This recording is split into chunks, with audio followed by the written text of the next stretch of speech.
Good morning, ladies and gentlemen. It is 10 a.m. and it is Tuesday, April 6th. Welcome to the beautiful month of April. And this is the regular meeting for the Truckee Meadows Fire Protection District Board of Fire Commissioners. Call the meeting to order. And with that, Madam Clerk, we'll do a salute to the flag. Mr. Smith, will you lead us in the Pledge of Allegiance, sir?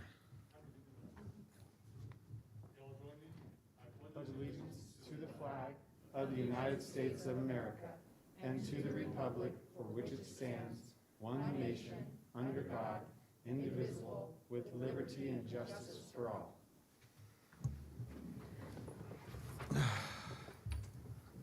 All right, Madam Clerk, can I have a roll call, please? Of course. Bob Lucy, Chair. Here. Von Hartung, Vice Chair. Here. Alexis Hill.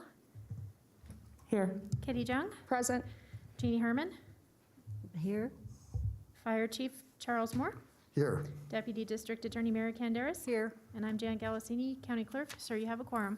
Thank you, Madam Clerk. I do appreciate it. And I'm very excited that I feel like I'm back with my entire family's all back in the room. And I'm very excited to see everybody here. So that's a big day for me. All right, Madam Clerk, do we have any public comment this morning? We do. Can you please call public comment? We have Miss Cheryl Bailey.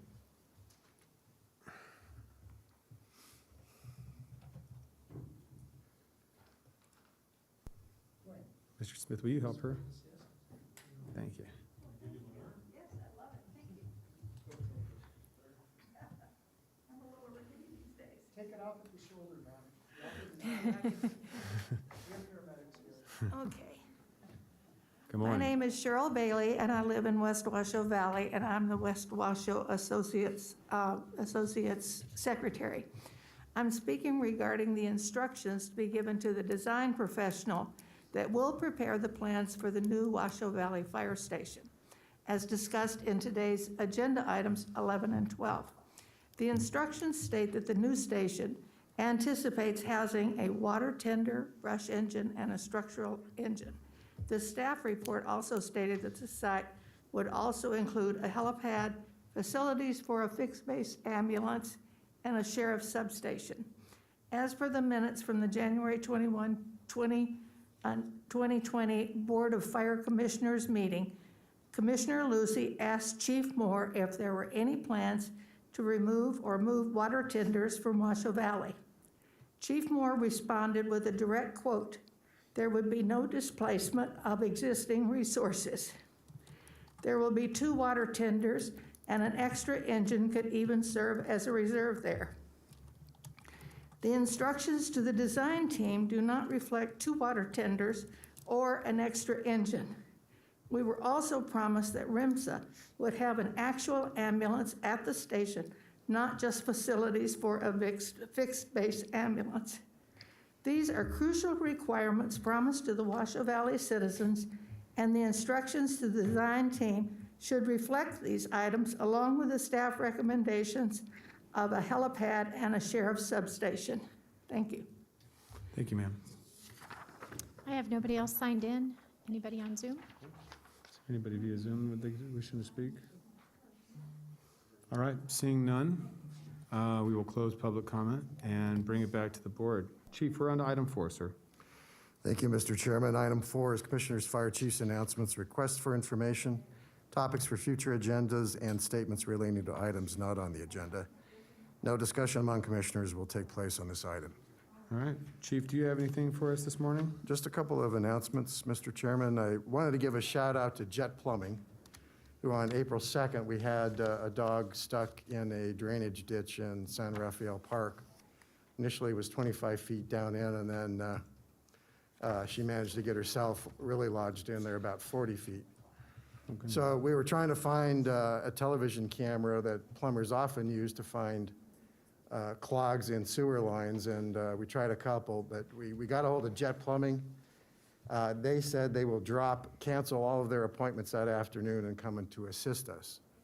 So we were able to get the TV camera down there, find that the dog wasn't in too much distress, and then get an action plan on how we would get her out. So it's not often that we get a vendor to drop all of his appointments that afternoon and come and assist us, but Jet Plumbing has certainly came to our assistance, and we appreciate it very much.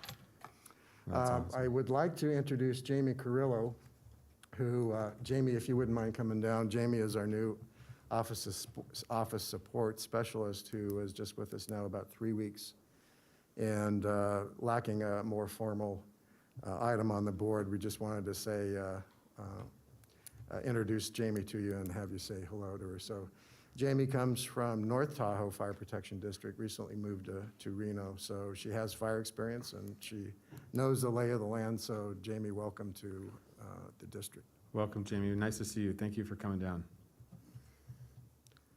And then finally, it's likely that open burning will be done with in April. On April 1st, we had a pile burn that was left unattended and spread out from its original piles. Fortunately, the neighbor was there with a garden hose to keep it in check until we were able to get it suppressed. So unless we get appreciable rain in the month of April, it's likely that we're going to be done, but the good news is I'll report later in the agenda that we'll have green waste opportunities. So that is all I have. That's fantastic. Thank you, Chief. I do appreciate it. Commissioners, Vice Chair, I have you signed in first. Thank you, Mr. Chairman, and I'll be brief. Could we have a proclamation of thanks for Jet Plumbing at our next meeting and just, Love it. give them some kudos? I mean, that's, we could not have done it. Had it been my dog, all they would have had to have done is dangled a treat down there, and she would have come out immediately. But there are times when you just need community assistance, and I think we need to acknowledge it. Thank you, I Mr. think that's Chairman. wonderful. We will do that. Thank you, Mr. Vice Chairman. Commissioner John, I have you signed in. Thank you, Mr. Chairman. I think while we do that resolution, we should probably have the Animal Advisory Board here for the Washoe County Regional Animal Services. I think it will make Jet Plumbing happy to have both the Fire Commission and the board that is responsible for all lost, injured, or abandoned animals in the Truckee Meadows. And it really does show. Back in 2001, when I worked on the voter initiative and was told by a former chair of this board, who no longer is on the board, that I was laughed out of the Chamber of Commerce with my group that said the voters of Washoe County would never vote for animals. And we won 61% of the vote, which is phenomenal in terms of asking for a bypass of property taxes. So I always say if we did that again today, it'd be 90% because of the animal lovers in this community. And Jet Plumbing is my plumber because I have a very old house. So I'm happy to hear that they spread the joy and the wealth and the helpfulness to our fire chief and the fire service. And one thing that I also really appreciate from Mr. Kukulis and Chief Brown is whenever they give us our mass text to tell us there's been an unfortunate house fire or land fire, the status of not only the humans in the homes, Mr. Chief, but you always give us the status of the pets. And I think that speaks very highly of you and your team, because I believe that our job in government, and especially policymakers, is to protect the most vulnerable. And animals are the definition of vulnerable. So I can arrange that on my side to get as your liaison to the Animal Advisory Board for the Washoe County Regional Animal Services to all be here for that, to let Jet Plumbing know that Washoe County is very proud to have them as a major employer and business in this area, also an employer that pays good wages. That is a true partner in a community, and that's something I never want to lose in Washoe County, is that feeling that we're all in this together. So thank you. Agreed. Thank you, Commissioner John. Any other comments by any of the commissioners? All right. Seeing none, we will close item 4, and we are on to item 5.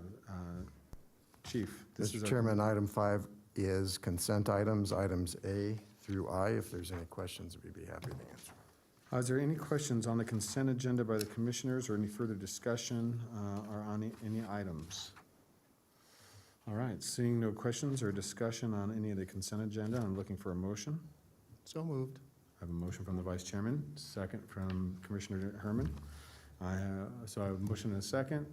Do we have any public comment on the consent agenda? There's nobody signed in. Seeing no public comment, call for the vote. All those in favor signify by saying aye. Aye. Aye. All those opposed? Motion carries unanimously with all commissioners voting. Please affirm your votes on the screen. All right. Chief, we are on to item 6, sir.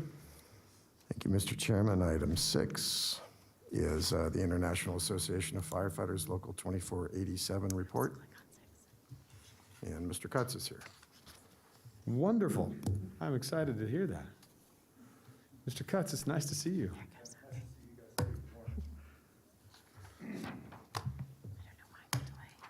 Good morning, everybody. morning. Josh Cutts, President of Truckee Meadows Firefighters Association, Local 2487. It's been a minute since I've seen you guys.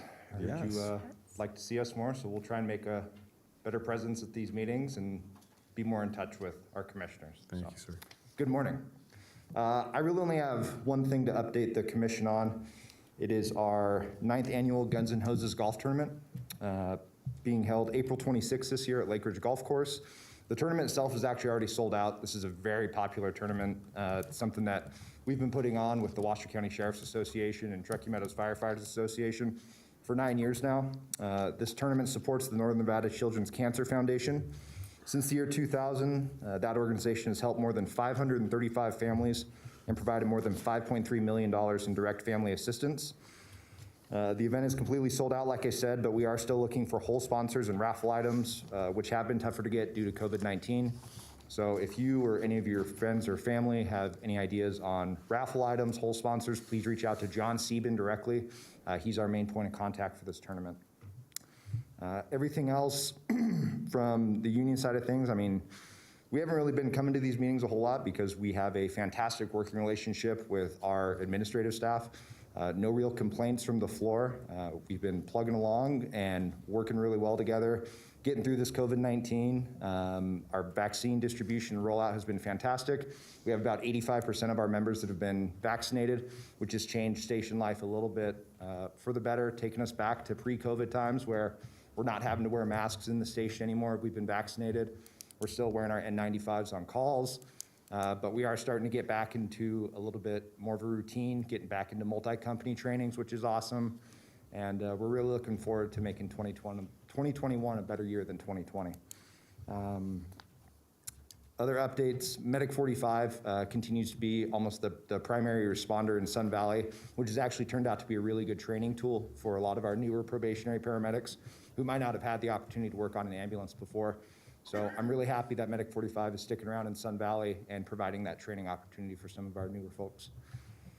And really, that's all I have for you guys, unless you have any questions for me. Well, thank you, Mr. Cutts. I do appreciate you coming today. You know, I think from my standpoint, hearing from Local 2487, you know, we do get the opportunity to speak with the executive team all the time as commissioners and see them within their offices, but it's always nice to hear from you, from your vantage point, and what's going on with the frontline workers. I mean, your firefighters, your paramedics, your engineers, your captains that are on the front line every day within the stations. There's so much that's going on in that arena that we don't get to see. And it's nice to get that kind of feedback. How are your firefighters doing? How are things going with their peer review? How are, you know, those types of discussions are Absolutely. fantastic. And so really, from my standpoint, when you come down for those types of, I like hearing about what's going on with the association, what you guys are doing as a whole. But it's nice to hear from a front end, as being as a representative, what's going on, how the personnel is doing, and everybody else. So thank you for coming down and providing that. I really do appreciate it. Very welcome. Commissioners, anything else from anybody? Further discussion? All right. Thank you. Thank you. Awesome. Thanks so President much. We'll Cutts, see you guys appreciate it. next month. Thank you so much. All right, item 7. This is a proclamation, Chief. Mr. Chairman, if you wouldn't mind reading the proclamation, I have and I'll meet our volunteers at the podium. I would absolutely enjoy doing that with everybody. So Brian, I see you out there, and Diane Karp, if you would come on up. Dave Walzer, where are you? You here? Lisa Nash and Brian Van Halen, meet me up at the podium if you would.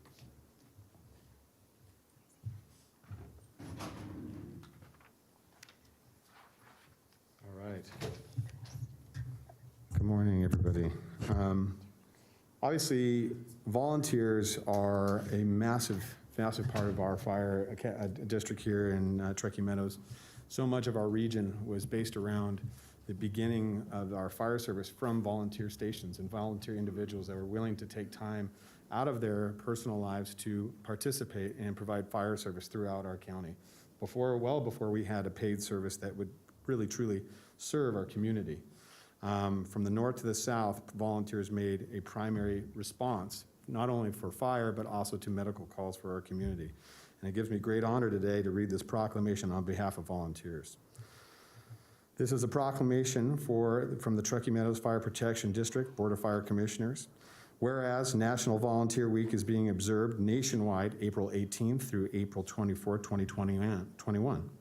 And whereas we are fortunate to live in a community where citizens help make a difference by enthusiastically engaging in volunteer opportunities offered by Truckee Meadows Fire Protection District. And whereas approximately 60 volunteer firefighters and logistic personnel remain on call 24 hours a day, 7 days a week in Washoe County and respond to wildland fires, emergency medical incidents, natural disasters, and other emergencies in unincorporated areas for the county. And whereas volunteer firefighters, logistic personnel spend a significant amount of their training to prepare for emergency response and responding to emergencies without compensation. And now, therefore, in observance of National Volunteer Week, the Truckee Meadows Board of Fire Commissioners does hereby proclaim its grateful appreciation for their continued dedication and service to the residents of Washoe County. Dated this 6th day of April, signed by myself, Bob Lucy, Chair.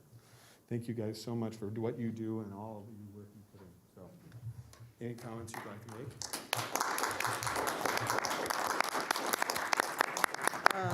Diane Carr, Red Rock Volunteers. I've been a volunteer out there since 2008 as a firefighter and as an EMT. I'd like to thank the support that Chief Moore has given us. We've just found out that the long delayed, partly due to COVID, revamping of our station to take care of some issues is going to happen. Thank you. And to Commissioner Herman for acquiring a grant for us that helps us to provide our members with some things that make our lives a little easier. So thank you.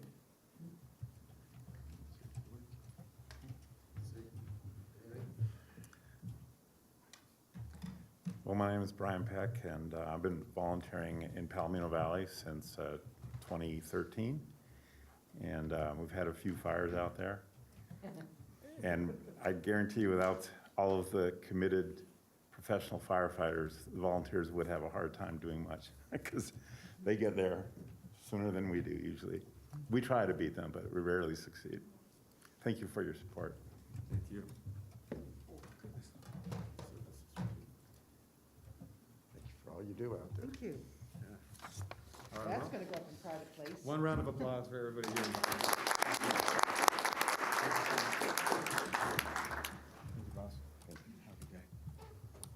All right, we have other plaques, but we'll get to the other stations in due time. Thought we'd have more attendance. but we are.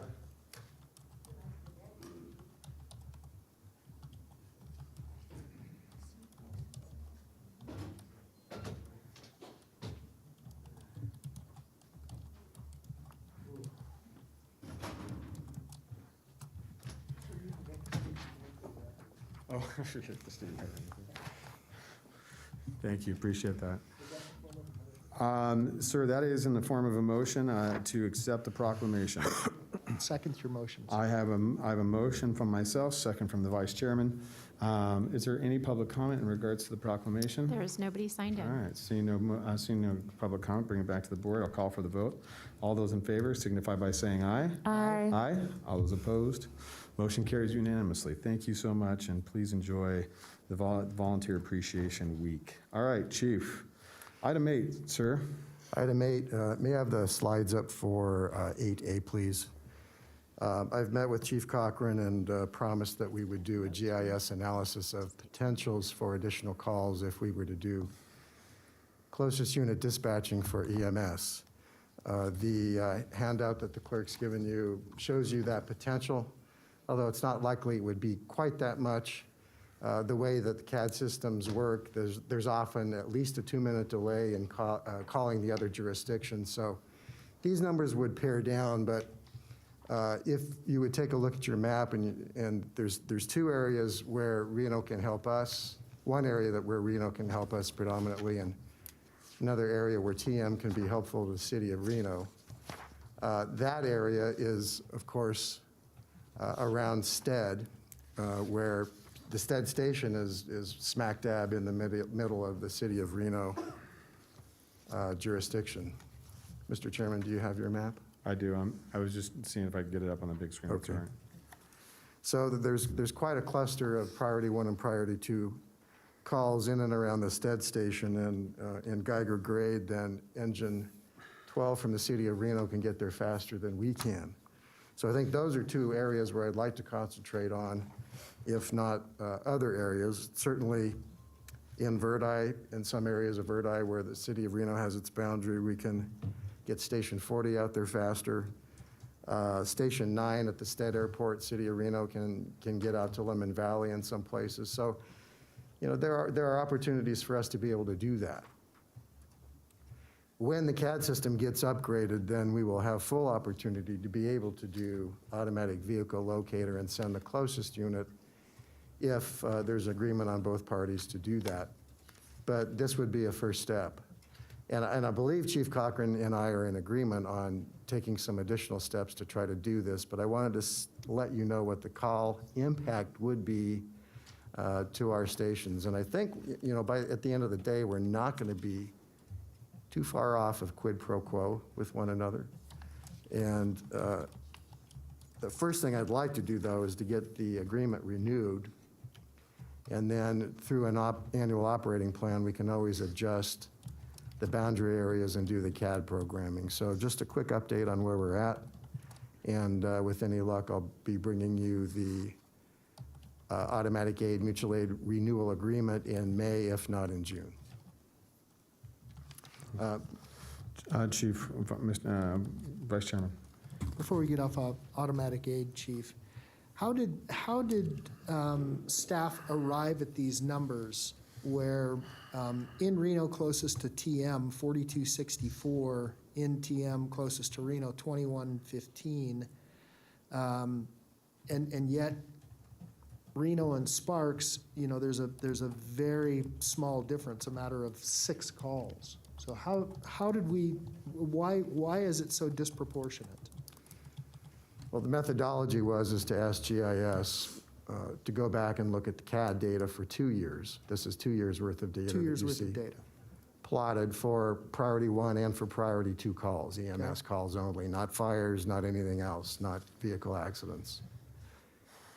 And so those were plotted on a heat map, and the GIS computer is able to tell us how many calls would be closer to TM and how many calls in TM would be closer to the city of Reno, and that's what the computer tells us would be the aggregate amount. Okay, and while I don't disagree with the need for this, where is Remsa playing in a role in this? Well, They're the ones who are supposed to be responding initially. well, Remsa, of course, has a role in this, and they do respond to priority 1 and priority 2, but so do the fire agencies. And quite often, we can be much closer to the incident than the other fire agency or even Remsa, depending on where they're at. So I know that the Emergency Medical Services Advisory Board does do a study to see would Remsa arrive, how many times Remsa arrives before fire, and how many times fire arrives before Remsa, but that was not part of this analysis. Okay, the only reason I ask this is because would there be a need with this to true up at some point where we would owe the city of Reno money? Well, potentially, that's a policy decision that the board would have to make, and certainly Reno City Council would have to make. But that hasn't been part of the discussion with me and Chief Cochran at this point. Okay. Yeah, and I'm glad you clarified for 2 years. So that really kind of helps me to understand a little bit better. Thank you. Thank you, Mr. Chair. Thank you, Mr. Vice Chair. Chief, any other questions for the chief in regards to this? Commissioner John. Thank you, Mr. Chairman. I guess we got rid of our buttons, huh? To speak. No, is yours not? Oh, maybe I might be rusty. Maybe you're rusty. It might be operator error, imagine that. Good job, Mr. Fire Chief. I know that this conversation, if I look at it from where we started from your very first day to where we are today, I can only imagine what the high parts and the low parts were trying to even get at this and to look at the data. And I know data being squared up has also been an argument, but I think that what you're doing as being a leader of this is really demonstrating to our citizens that we're not so much concerned about the label or the branding of which fire department or emergency service shows up. We're most concerned about who can get there fastest in that golden 15 minutes that they say for especially cardiac arrest. And newsflash, retirees, those amongst us that are much wiser than us, I don't want to say older, that's often what we're going to. So I think you deserve a great deal of accolades and your team, because I've lived through this whole thing and also went through losing a pretty big piece of property because of the refusal to even sit down and have a conversation about how we can be better at serving this because of the hurt feelings, and we don't need to revisit it. But I know that that was a heavy lift, and I want to give you all the credit to pushing this so that this could come to policymakers and we can work out the details at the end. But I definitely know my citizens in District 3 are more concerned about that they get a response rather than whom is the response. And one thing I can definitely say is that because of all the cross-training we do, it's seamless. Nobody knows the difference. I mean, no offense, but really we don't, in an emergency, we don't pay attention where you're from, right? We pay attention of your skills and abilities to help us. And we've proved that up too as a board, and that was this board's commitment. I want to give the vice chairman a lot of credit for that, because he really helped us push to equalize us in terms of our volunteers as well, because some of the arguments were, why would we true this up if we don't have volunteers and you do, and we don't, you know, it's the age-old argument about the professional career firefighters and those that are volunteers. So I can see this trajectory, and I've lived it. And Commissioner Hart, the chairman, the vice chairman, really did a lot to break down those barriers and bring it down to that missing middle of the gray area that I love this vice chairman so much for, to look at a way that everybody can work this out if we come to the table with the true mission to provide the best service we can, regardless of who is providing it in a person's time of crisis. So that's your hat. That's what you get to hang your hat on, because you did do this. And I know this was not easy. And so I appreciate it. While there might be some discrepancies here, the way the real world works, though, you know, this is all computer programming. We'll see what happens maybe in a year and see if there is even a need for true-up. And listen, if there's a need for true-up, I'm happy to pay for it. If my citizens are getting the resources that they need, that somebody else is providing, but I'm collecting the payment for, I'm happy to true it up, and vice versa. You know, we don't want to subsidize each other too much, but we also don't want to act like it's a zero-sum game, because ultimately, it's the best thing for the citizens, and this is what the citizens demand. I mean, they are, and you know the phenomenon of when you're waiting for help and how it feels like 5 hours and it's 5 minutes, and they are very quick to let us know if it's past the 7-minute deadline, et cetera. So I really want to give you so much credit for this, Mr. Chief, Fire Chief Moore, because I think you are moving us in the direction that this board prior and this board today has always envisioned. So well done. Thank you. Thank you. Vice Chairman, I have you signed in. Yeah, thank you, Mr. Chairman, and thank you, Commissioner Jung. The reason I ask about true-up, though, is it time for us to consider another station in the North Valleys? That's the reason why I ask about this. I would rather get that station in the North Valleys as we start to figure out our resources in the south. Should we be moving those to the North Valleys and you know, adding another station up there? I think the call volume dictates that. So that's the reason why I bring that up. And thank you so much. Thank you, Vice Chair. You know, and I want to add a little commentary here to this in regards to my perspective. I think that we have had this conversation a number of times over the last 6 years of my period here at the commission, that, to Commissioner Jung's point, there has been a lot of hurt feelings. There's been a lot of discussion about why we can't do things one way or another. and finding a divisive manner not to communicate and work together. And Commissioner Jung is right. Chief Moore has done really, truly great work in regards to opening those lines of communication, not just with the City of Reno, but the City of Sparks and Remsa, and has created wonderful relationships to address the concerns. And more than just the idea of consolidated services or automatic aid or mutual aid, whatever that may be, you've really thought about it in a dynamic fashion in the sense that it's opening everybody's eyes to the ability that we can move forward collectively and this board has sat here not only as a board of fire commissioners, but a board of county commissioners and had this discussion the same way in regards to the health department, and in regards to planning, in regards to a number of things as we continue to grow as a county. And I say it all the time, going from a little county, the little kid on the block, to a truly grown-up, mature county that has massive issues, and we continue to evolve, yet we continue to rely on agreements that are 40 years old and ways of doing things that are 40 years old. And we need to continue to evolve and see if there's optimum solutions, i.e. if consolidation truly is an opportunity in regards to seeing how we can consolidate services instead of continuing to build stations all within our service. And I think that a lot of the discussions circle around property tax and abilities for service areas within communities, having drawn fire districts, the differentiation for members on a fire station, an engine before instead of 3.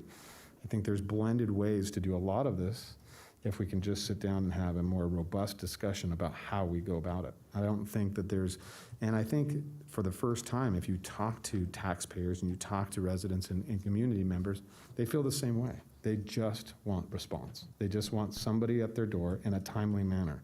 It's not about who gets there first, it's about how fast they can get there.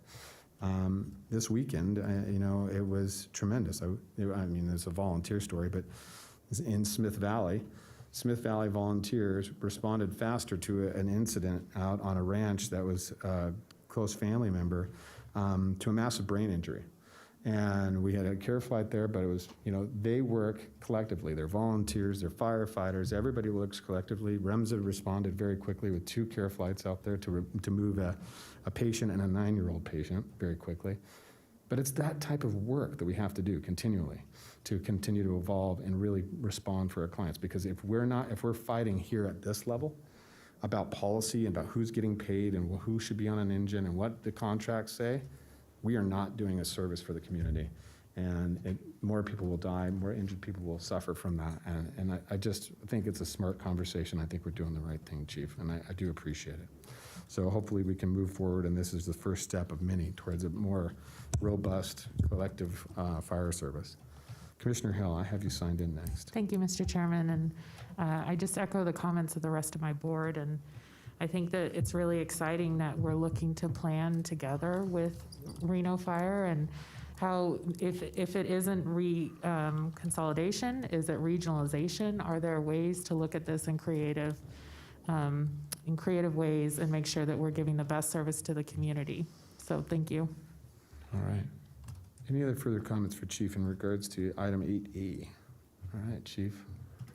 Thank you, Mr. Chairman. Item A2 is green waste disposal. I mentioned that briefly in my opening remarks, but the dates that we will have available are expressed in a chief's report for green waste collection.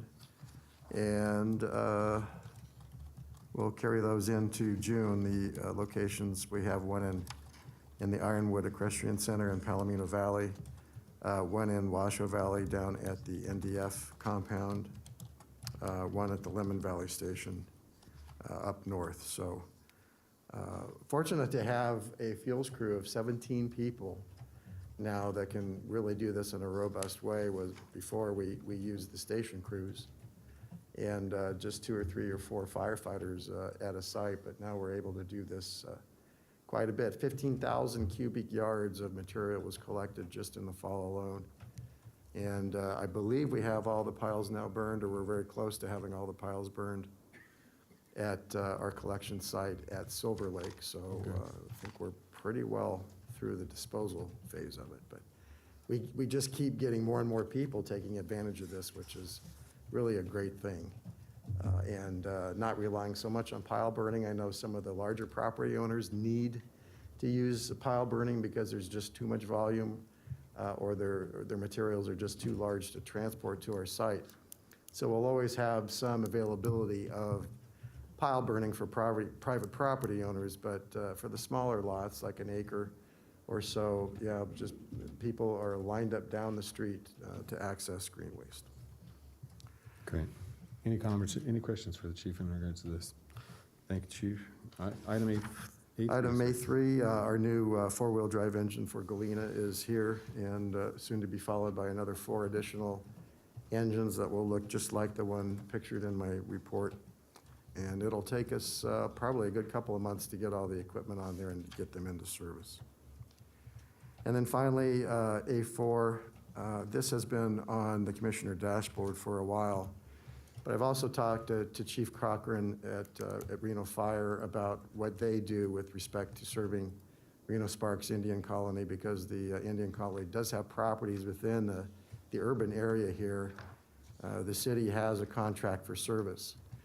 So we have relied in the past on a mutual aid agreement, but there are very few volunteers at Reno Indian Sparks Colony, and they don't come off of their area to assist us, so it's not really a mutual aid agreement anymore.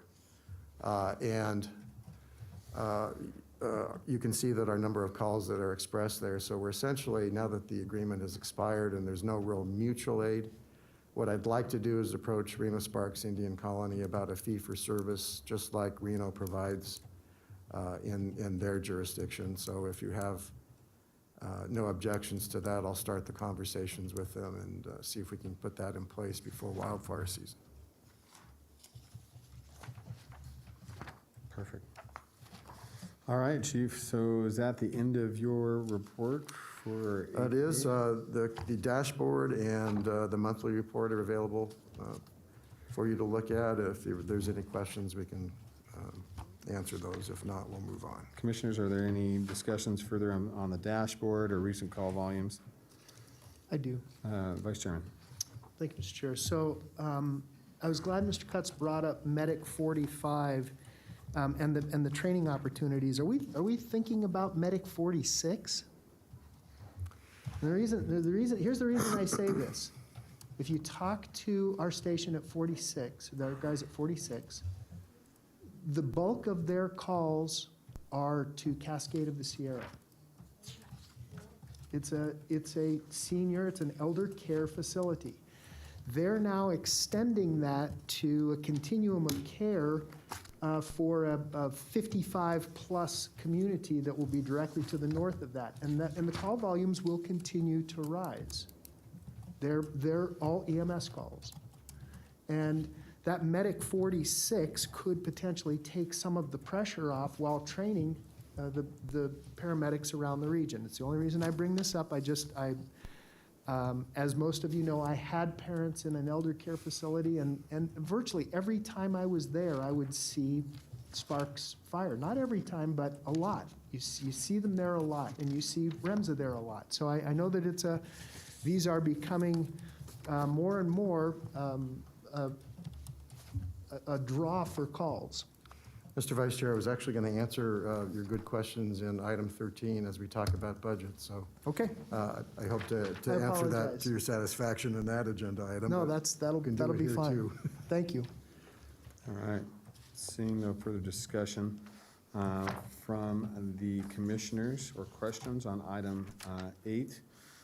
This is for discussion only, so we will move on, Chief. We are on to item 9, sir. Thank you, Mr. Chairman. Item 9 is a presentation and recommendation to continue dispatch agreement with the Washoe County into 2021 and direct staff to explore less costly and or more efficient alternatives to be presented to the board at a later date. And Chief Kulis will be our presenter. And go ahead, Chief. Good morning, Commissioners. For the record, Alex Kukulis, Deputy Fire Chief. Also have behind me here Aaron Abbott and Matt Rao from Remsa. Wanted to kind of give a little bit of background in what we're doing with this staff report. So one, we are looking to get your direction on how we proceed with our dispatch services. Presentation here that I'm going to give you, I'll try and keep it concise, but it's a little bit of history on how we got to where we're at today. And our intent at the end of this is to just get direction to go forth and bring back further alternatives at a future date. So without further ado, I'll get into it. So our current contract is with Washoe Dispatch. That's under Washoe County at the PSEP up at Spectrum off of Par there in the Regional Dispatch Center. All the dispatchers are employees of Washoe County Sheriff's Office. They are cross-trained between fire, EMS, and law enforcement functions. They typically rotate throughout the different consoles throughout the day of shift. We use standardized systems up there, although they're not employees of Truckee Meadows Fire.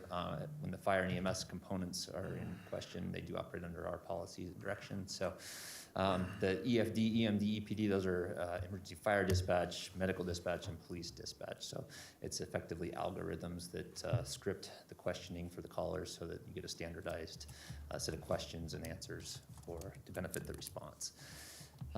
Truckee Meadows has one dedicated fire dispatch console and basically one channel that we operate off of. So that is the consistently staffed channel.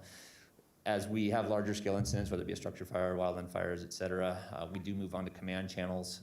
If they have some extra staffing available at that point in time, they may be able to staff those, but more often than not, we'll switch over to those command channels and be just on our own with the battalion chief and the resources assigned. So this is where we're at as far as financial costs and fees for services with dispatch. So when we moved, Truckee Meadows stood up in fiscal year 13, we were paying $525,000. It stayed that way for several years, and you can kind of see by the graph, it incrementally ratcheted up to $875,000 this current fiscal year. And we received notice from the Sheriff's Office that for next fiscal year, starting July 31st actually, the fees are going to go up to $1.312 million. So almost exactly a 50% increase in this one fiscal year. So that, in conjunction with some other things I'll touch on in just a minute, are part of the driving force between us coming to you today. So I'm sure the question is, what caused this to jump as it has in recent years? There's no one definitive reason, but there's probably several contributing factors. As you may or may not know, and for the public, North Lake Tahoe up in Incline was also part of our dispatch center up until last July. We originally shared a channel in 2012, and we switched over with relatively short notice in 2012. And over the years, they wanted to have their own channel, so the more they had their own channel, that requires additional staffing for those separate dispatchers and radio channels. That eventually got down to them being on their own channel, which drove up those costs. Last July 2020, partly because of the increased costs as well as Incline's interoperability with other Lake Tahoe departments, they switched and left Washoe Dispatch and went to Grass Valley Dispatch in California. So that left Truckee Meadows Fire as the only fire agency being dispatched by Washoe. It was this February that we got notice that our fees would be increasing, and part of that also had to do with, as you are aware, there was an arrangement for many years where Washoe County Sheriff's Office provided crime lab services to the city of Reno in exchange for Reno call takers at dispatch fielding the intake of the 911 calls. That arrangement is no more, so now Washoe County is handling its own call taking instead of the Reno call takers as of February. So that also caused some logistical changes in the way calls are processed as well as the costs going up, in addition to a dispatch manager that's now part of that budget. So they've basically taken that budget, carved it out based on the number of consoles. So Truckee Meadows has one console, the Sheriff's Office has 2 3/4 consoles that are consistently staffed, and they just broke the budget up into proportionate share. This is an example just to kind of give everyone a bit of an understanding on how a typical call is routed through the 911 system. Drawing attention to this as an EMS process, a structure fire or something else would be a little bit different because that stays really entirely within Truckee Meadows, but because we have Remsa and other responders on EMS, it gets a little more complicated. So just walking through it briefly, the 911 call now comes into Washoe Dispatch, which is a PSAP. They answer the phone call. They get some very basic information. It's basically 5 pieces of information with a phone number, address, and basic information. That should happen relatively quickly. Our dispatchers at Washoe are trained for EMD, and this was one of those challenging issues when they took it over in February, where the question was, should they do that EMD process at Washoe Dispatch, or should it continue to go over to Remsa as it has in previous years for those areas within Truckee Meadows? It created kind of a win-lose situation on either side, where if we did it, then Remsa was without the EMD information until later down the road, or if we don't do it, then we don't have it. I'm sorry, conversely, if we don't do it, then they have it. So anyway, the current decision was that we would transfer the call to Remsa, so they will continue to do the EMD for now. As the call gets then transferred over to Remsa's dispatchers, they again acquire that same information that the Washoe dispatchers just received with the basic phone number, location information, et cetera. And then they dig into those EMD protocols and ask the more detailed questions on exactly what's going on, provide pre-arrival instructions if needed. At that time, Truckee Meadows resources are being dispatched by our dispatch. Remsa is concurrently dispatching their ambulances on their own channels, and we're basically operating in parallel but on two different channels and without all the same information. Our current policy is that our captains on the engines and responding resources will switch over to a Remsa radio channel, talk to Remsa dispatch, try and get any updates and a priority if they've got it yet through that EMD process.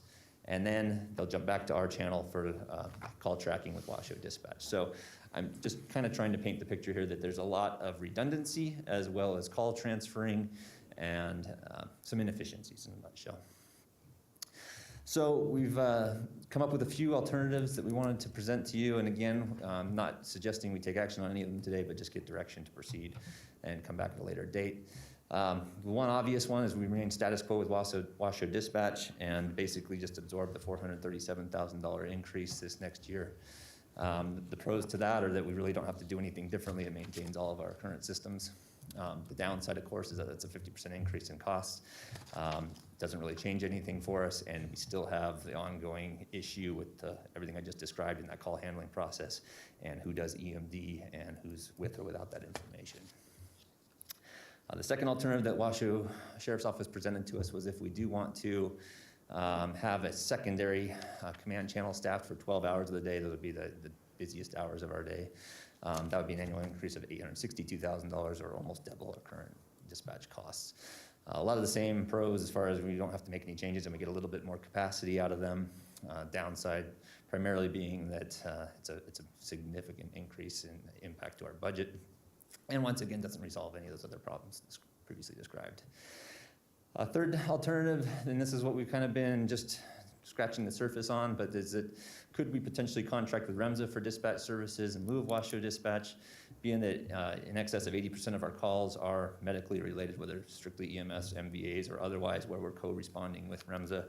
It is the lion's share of our incidents. So we've just kind of had some discussions, and we've had a great working relationship with Remsa of late. We've had a little bit of a working group that's been meeting weekly to discuss this and other things, and that's why they're here with me today. But some of the pros here is that we think on the preliminary estimates that we can either maintain our current costs or even decrease them in subsequent years. It does resolve the EMD process so that it would be all done at one place with Remsa Dispatch, and we'd be getting the information on both sides at the same time.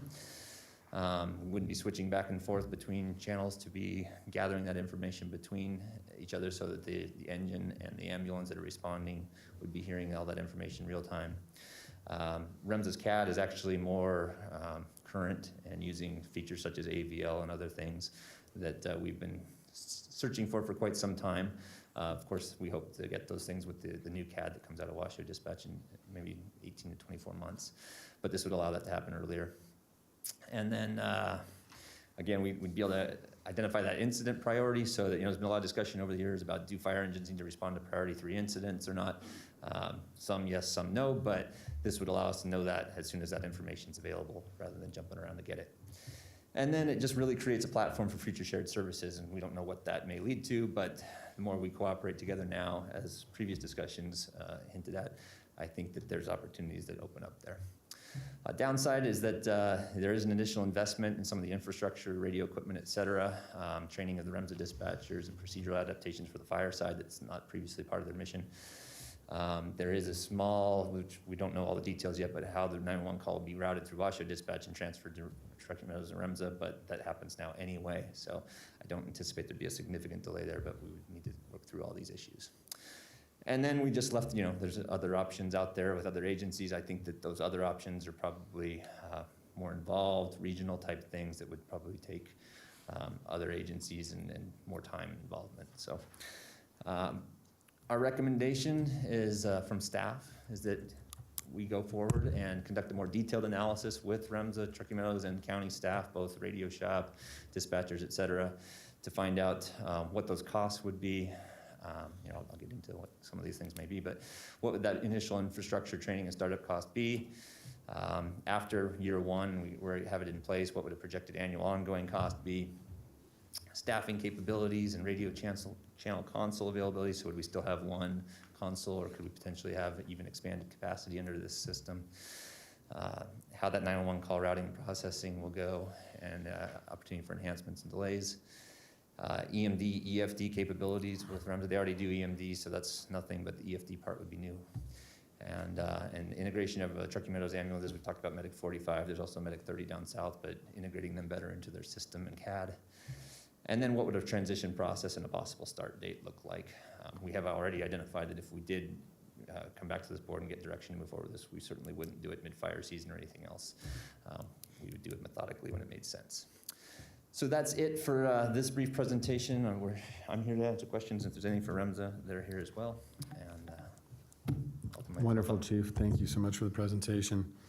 Some of the, obviously I'll start off here. Some of the times the decisions we make have consequences on other sides, and it's very much a domino effect from a lot of things that we do. We understand that those challenges, what those challenges can often have on other agencies. But I think where we're going, obviously, with dispatch and what we're trying to do with the sheriff's office is a needed change and a growth, one of those growing problems that we have. And this is probably one of those unintended consequences of that growing problem.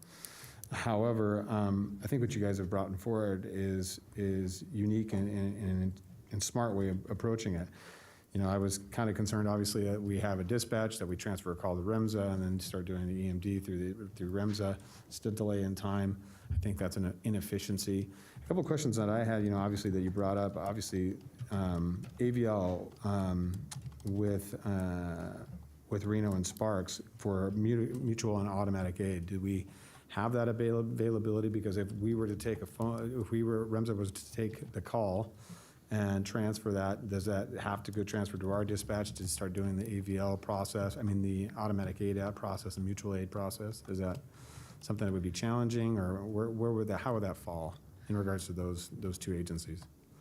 So if I'm understanding your question correctly, if we were dispatched by Remsa, yes, if you were dispatched by Remsa, the automatic aid and mutual aid with our other agencies that we have currently in agreement, how would that go? How would that work? I don't see really an impact there. It would be the Truckee Meadows resources that would become dispatched off of AVL, so it would identify the location, send the closest unit. If there were a automatic aid component, that would be built into more the static type script that we have right now, where we effectively have polygons on maps and say that, as an example, Reno Engine 9 up instead, they're assumed to be closest if they're in their station. That is a bit of an archaic model, but that's the best we could do. So it really wouldn't change it for the negative if we did this. It would enhance it for the Truckee Meadows resources, because it would grab an engine that may be closer even though they're not in their particular district. But on the automatic and mutual aid part, I think it's status quo. Up until the time that they eventually transition to the new CAD that's going through an RFP process right now, then we're hopeful, and Remsa is talking about potentially joining that too. So ideally, everyone would be on that same CAD under an AVL thing in, say, 24 months, and then that would be if the policymakers decided the way that we would. So truly a regionalization of our dispatch. I do believe what we're talking about now is one step in the right direction. This is not the end game. Gotcha. Okay. And then, we spoke of, how important volunteers are within our community. Would this decision impact our volunteers, toning out our volunteers or not? No, all those policies and procedures can still be put in place. Same kind of, it's a dual layer of, you have AVL, but then you also have automatic in that pre-designated geographic area. Silver Lake volunteers, as an example, are just dispatched automatically regardless of location. So I don't think there'd be any impacts that way. Okay. And then from Remsa's standpoint, staffing needs obviously are one that of concern What do you feel that, if a decision was made in regards to convert our dispatch to Remsa staffing, what would the staffing needs be? Do you have that availability to staff up that at your dispatch center to address the needs for, we had 700 and some odd calls just last month, roughly around, 12,000 calls a year. Is that something that you guys can facilitate? Yeah, thank you for the question. So for the record, Aaron Abbott, Executive Director for Emsa. Yeah, absolutely. So we know that we would up staff for these additional calls. One of the synergies with this discussion is that 85% of these calls we're processing and dispatching anyway, right? So our CAD system has a capability of processing calls, assigning first due engines, ambulances, just about any resource we need for any emergency service zone. It can be based on AVL, so closest unit, for that resource type that's actually needed. So 85% of the calls are already being touched by us anyway. The additional call volume that would be added would be specific to being able to add capacity for Truckee Meadows Fire Protection District calls. And of course, those calls that we don't normally touch, which fire-related incidents, hazard-related incidents that they're running on processing up at Washoe County Dispatch currently that we don't currently receive. So we do have that capability. We do have the room, and we would add some equipment, obviously, to accommodate some additional consoles. Our process also works in the way that we don't just necessarily dedicate certain positions to just doing fire dispatch only. We cross-train everybody in every discipline that we do up there. And so when things become overwhelming, there's additional people to pick up additional capacity and call volume. So Great. we feel very comfortable about that. No, can you state your name for the record, please? Aaron Abbott, Aaron, Executive thanks. Director for Emsa. Thanks, Aaron. Aaron, one last question too, and it's my understanding that most of your dispatch are medically trained, either they're previously paramedics or EMTs of some sort. Is that correct? That's Or correct. nurses? That's a requirement. Marvelous. Yes. Okay. All right. Those are all my questions. Commissioners, does anybody else have any questions? Commissioner Hill. Thank you. And I'm in support of looking at alternatives, and I appreciate that you bringing this to the board. And I'm wondering, is there any precedent for doing an RFQ for something like this, or is it not done in that very formal process? Chief, do you have an answer to that? Take a stab at. I know. I'll take a stab at it. Well, there aren't, we certainly could do that, but the only providers that are possible are City of Reno, City of Sparks, Washoe County, and Remsa. And certainly what we're concerned about as staff is a doubling of our dispatch costs of $500,000 can go a long way to adding other resources. So if you wanted to go through the RFQ process, we certainly could. But there's, I think what the overarching efficiencies that we would have with Remsa are certainly attractive. It could even include that we're not dispatching fire trucks in every priority 3, which is what we do right now. So I see the efficiencies as being too tantalizing to ignore and just looking at this as an RFQ for price only. Gotcha. Okay. I have a few other questions. Sure, go ahead. Have other communities done this, like not gone through a governmental service to do dispatch? And, are there cons to not having this routed through the sheriff's office? Thinking beyond the cons that you listed of some sort of coordination that will be missing is my concern, and kind of talking to each other and cutting out an agency. Yes, so one, again, this was just a very cursory presentation today. With our intent is if we do get direction to proceed with this, we'll come back with a deep dive on all those things. But I do anticipate with anything we do, there's going to be some pros and cons, and that is one of our concerns too, is what will that transfer call do? I'm confident that there's ways we can expedite that stuff and solve those problems, but it is something we would certainly look to address as we get into the weeds of the details. And then to your question about other agencies, I'm actually going to defer to Mr. Abbott because his background he can explain, but he's done this very thing elsewhere. So. Yeah, so in a previous position of mine in another organization, it was actually a public-private partnership contract situation. A private company was providing dispatch services to over 42 fire and EMS agencies, many of them public, a mix of public and private as well. So there certainly is precedent for it. There is examples throughout the country that are very, very successful.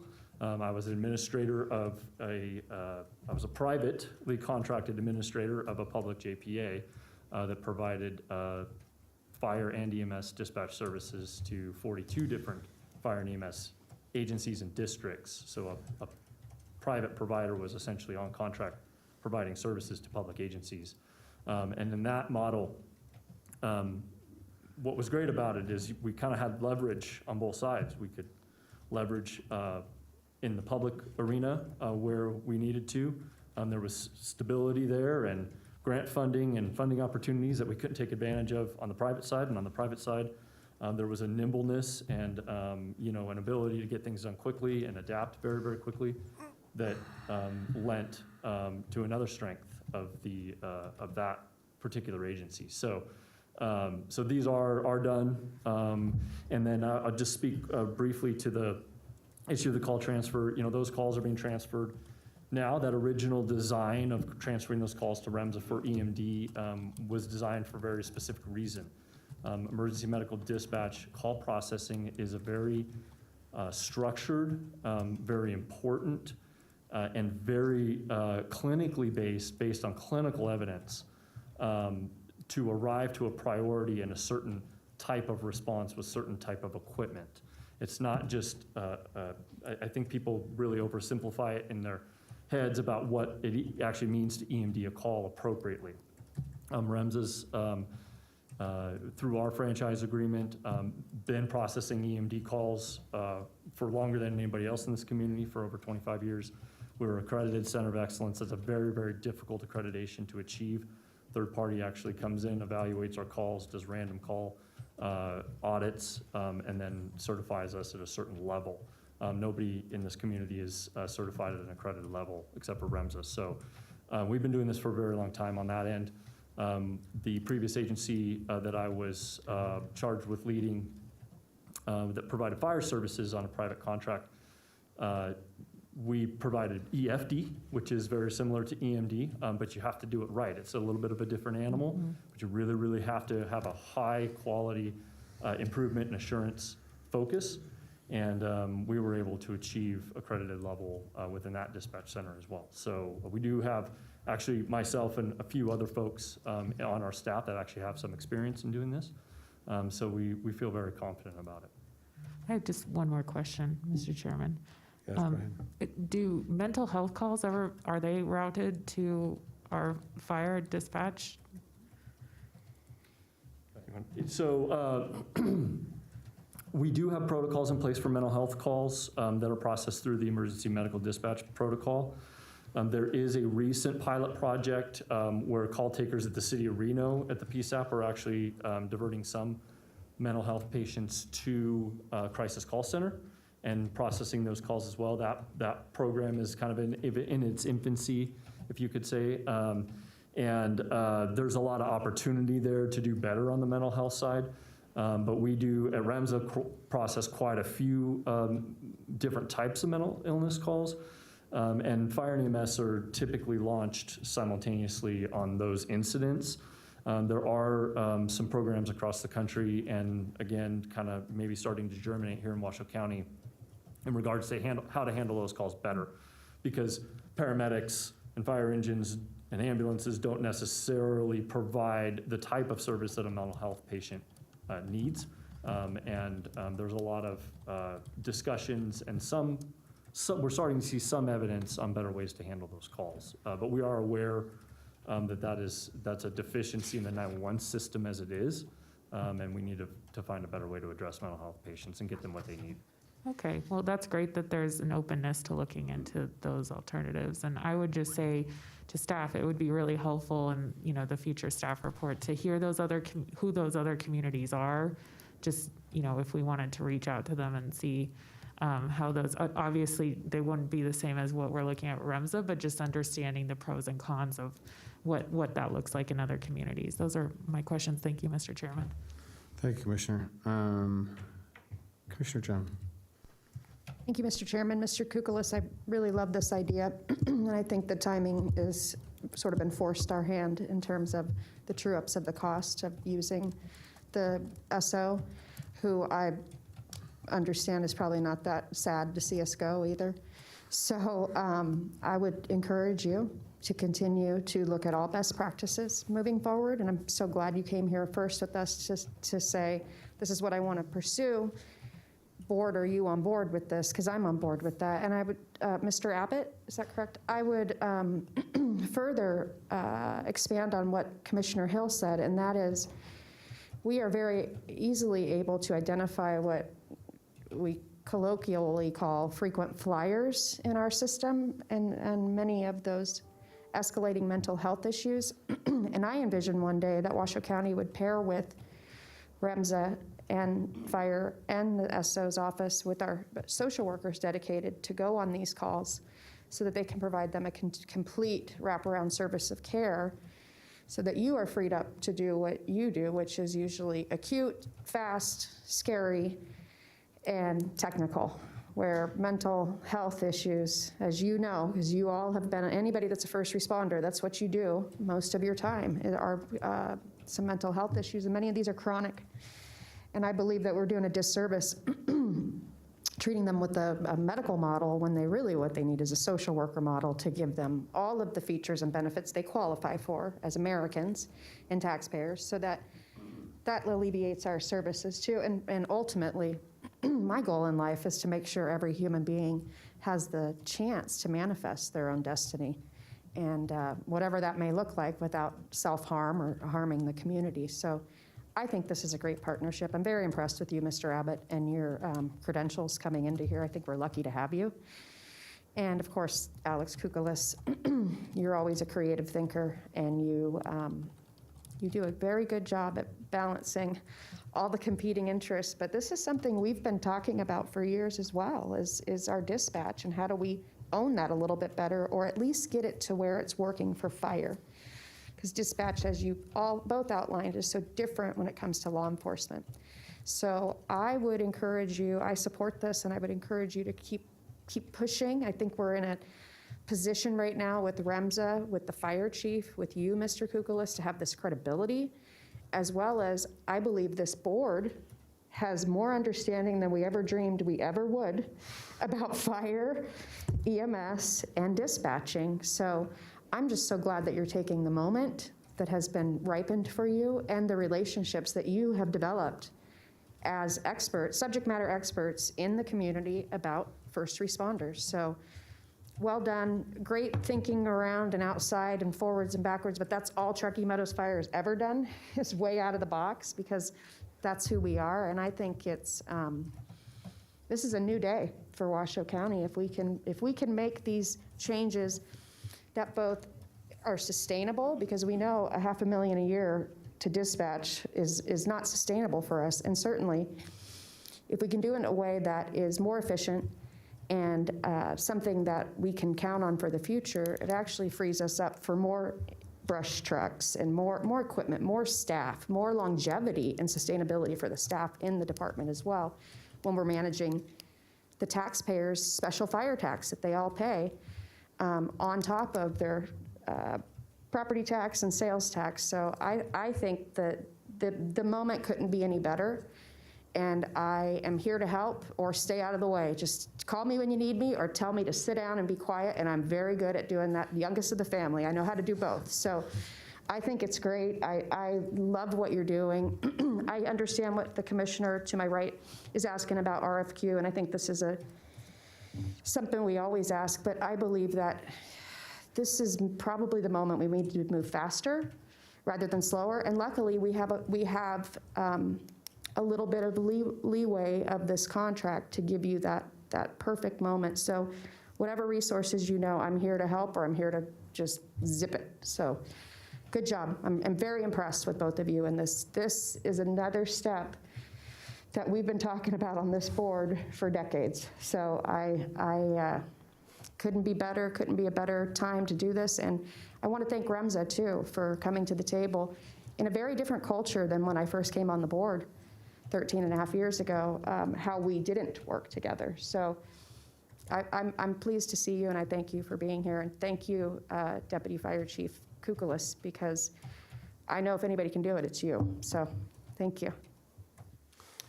Thank you, Commissioner Jung. Great comments. Chief Kukulis, I do want to ask you one quick question. As you pointed out, as Mr. Abbott pointed out as well, 80% of our calls already go through Emsa, and they're always medicals, and I think this is smart in the sense that we can now really truly prioritize sending the right equipment for priority ones versus not sending, maybe an ambulance or that for priority twos and threes. This is really taking the wear and tear down on our vehicles instead of sending a kind of a catch-all we just send and then, and it gives us a little bit more accuracy and efficiency throughout the community. And I really do believe what Commissioner Jung said. We have a special TMFPD, or TMFR now, is funded through special tax, a special assessment tax on unincorporated citizens only. But yet they're going to get the expertise of a truly regional service that has that understanding and quick response. So, the ability to dispatch call volumes for Reno and Sparks and that in regards to just solely emergency medical services is amazing to me. The only question I do have, Mr. Kuglos, is, obviously this is a massive increase if we were to stay with the county dispatch. Will there still be a cost for those remaining, 18% of the calls that wouldn't be fielded completely by Remsa and would have to go to dispatch? Would there be a cost attributed to those 18% of the calls for, fire services and different things like that? Thank you for the question. And just to be clear, we are talking about sending 100% of our calls to. So it would be 100%. We would not rely anything at all on Washoe County whatsoever. The only thing that Washoe County would, because they're the PSAP, and that's sort of dictated by statute really, is that the original 911 call would flow into that center. If it was determined to be strictly an EMS or fire incident, it should simply pass through to then Remsa dispatch. They would retain the call if there was also a ancillary law enforcement function, and that's where we need to collaborate on how that, that happens now, right? There's a shooting, they're Right. keeping that call, but still getting Remsa going. So I'm confident we can address those situations, but yeah, Okay. they will handle all the calls if this goes the way we conceptualize it. They already answer that PSAP component, again, for these other calls without the county too. So. Okay, great. All right, no further questions from me. Vice Chairman. And I'm supportive of this also. I think it's a great solution. If you look at our calls, which you pointed out appropriately, Mr. Chairman, on page 5 of the report, of the previous report was, of 791 calls in February, 582 are EMS. So this just makes sense. This just makes sense. In many past years, there were complaints about seeing an ambulance that was dispatched and fire had not been dispatched. So I remember those complaints back in the 2013, 14 era where there was some changes that were going on. So I think that this is an eloquent solution. So I'm very, very supportive. I look forward to what you bring back and what your report portends. Thank you. Thank you, Mr. Chair. All right. Seeing no further discussion from any of the commissioners, do we have any public comment on this item? There is nobody signed in. All right, seeing no public comment, bring it back to the board. At this time, I'm looking for a motion from Mr. Chair. Mr. Vice Chairman. I move to accept the presentation and recommendation to continue dispatch agreement with the Washoe County, into, that doesn't make sense, with Washoe County into 2021, and direct staff to explore less costly and/or more efficient alternatives to be presented to the board at a later date. Second. I have a motion and a second. I think it was drafted kind of like the Ohio State, we're the Washoe County. I get confused easily. I know, as we you well kind of know. have a big ego here. We are the Washoe County. With that, I have a motion and a second from the chairman and for Commissioner Jung. Do I have any further discussion? Seeing none, call for the vote. All those in favor signify by saying aye. Aye. Aye. All those opposed? Motion carries unanimously. Please affirm your votes on the screen. And thank you very much, gentlemen. We do appreciate you coming here, Mr. Abbott, and we do really, really honor our relationship with you and with Remsa and as the organization as a whole. Did you replace Mr. Dow? Dean doesn't work. No. I'm not tall enough to replace Mr. Dow. These are the true workers, right? These are the These guys really make the thing the go. workers. Yeah, yeah, I got it. yeah. All right. Mr. Chair, if I may just make one closing Yes, remark. please. Thank you for all the kind comments and the direction today. I do want to just acknowledge our Washoe County dispatchers. They do a great job. None of what we're looking at right now is a reflection of what they do. In fact, next week is National Dispatch Week, so give a shout out to your dispatchers. Yeah. We'll be doing the same next week, and we'll come back to you guys and let you know more. Thank you. Deputy Chief, we do appreciate it. Thank you very much. All right, Chief, we are on to item 10.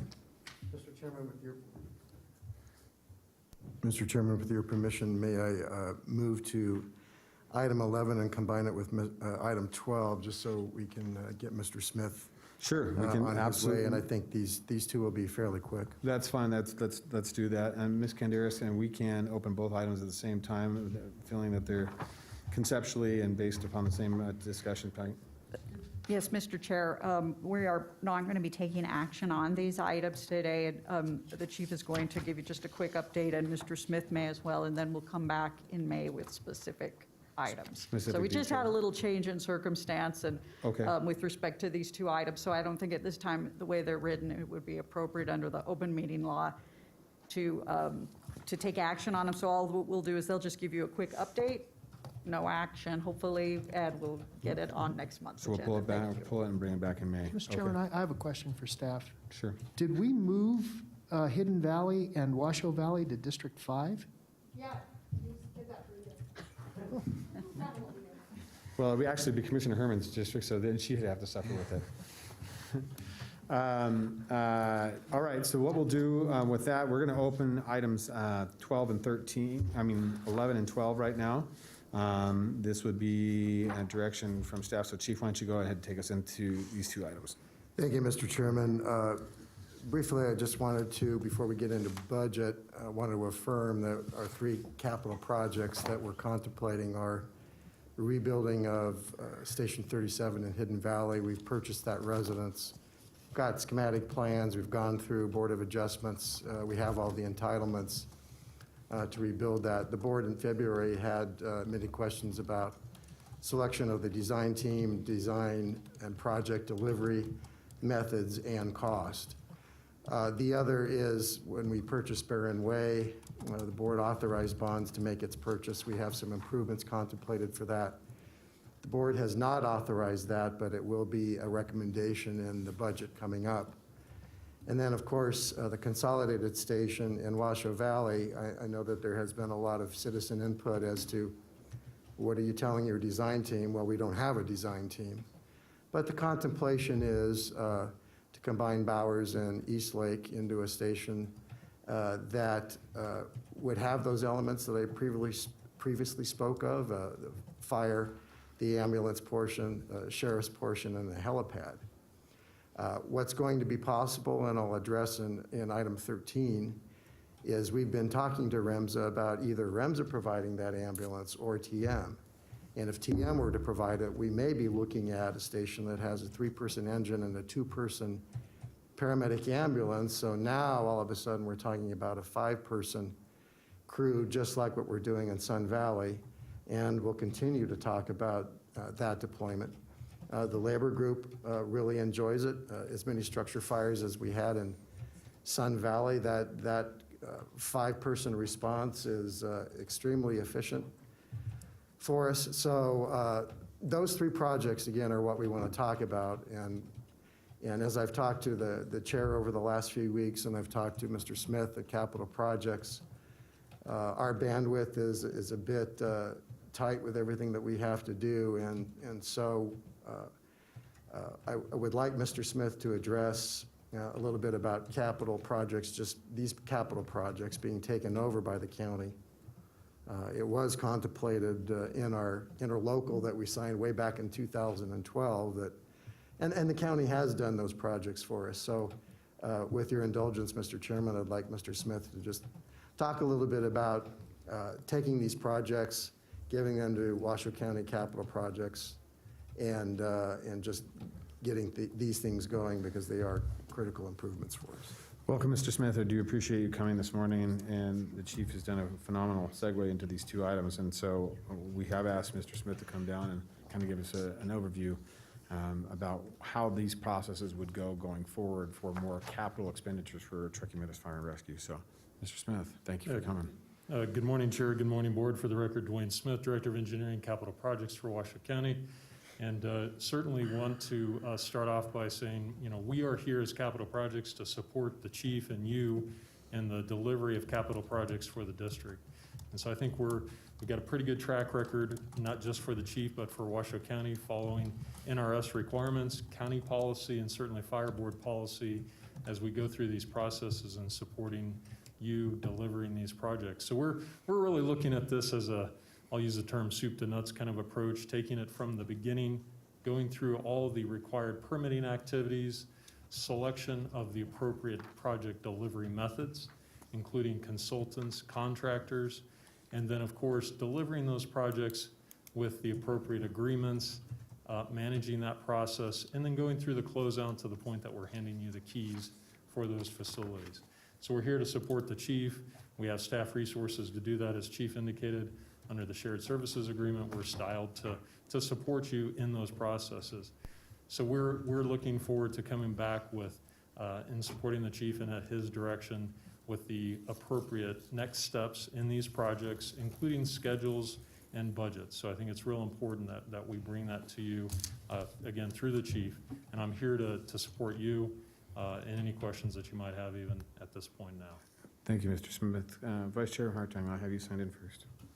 Just a comment, Mr. Chairman. I'm very supportive of this. I mean, this only makes sense. It's what they do. And it's not a pejorative comment about the fire service. It's why they don't call Mr. Smith on EMS calls. This is what Washoe County, Capital Projects does. So I think that this is just a utilization of a resource internally that really streamlines. They have a great track record.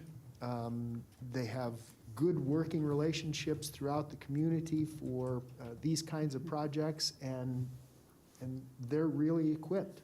So those are my comments. Thank you. Thank you, Vice Chair.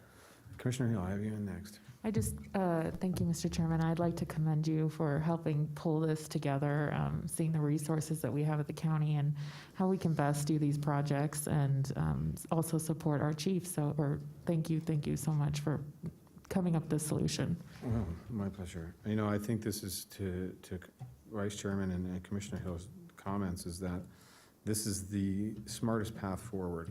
Obviously, so many of our stations, all of our capital and projects, aside from our headquarters, remain within the unincorporated area. And no one better than CSD and our community services and our capital projects team to identify planning, zoning, issues of building needs through an RFP process, because you've built all of our buildings within the unincorporated, most of our from the fire service, but also for the county in those areas as well. So it just, I agree, it just makes sense to do that under that shared services agreement, and let Chief truly focus on the fire needs and allow him the ability to pick and choose the way he would like to see fire stations be developed and what he needs at those stations, but let truly our staff bring those to fruition. So thank you, Chief, for being amenable to that. And Mr. Smith, thank you for all your work that you put into it. I do appreciate it.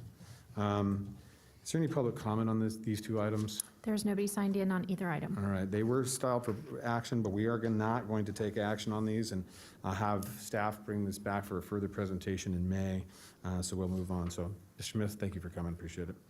All right, we'll close items 11 and 12, and we'll go back to item 10, Chief. Thank you, Mr. Chairman. Item 10 is a presentation and recommendation to approve a Truckee Meadows Fire Protection District's fleet replacement schedule. Division Chief Joe Shum will give you a presentation and explain the high number of acronyms we have to describe our equipment. Chief Shum, good to see you. Good morning. For the record, Joe Shum, Division Chief, Truckee Meadows Fire.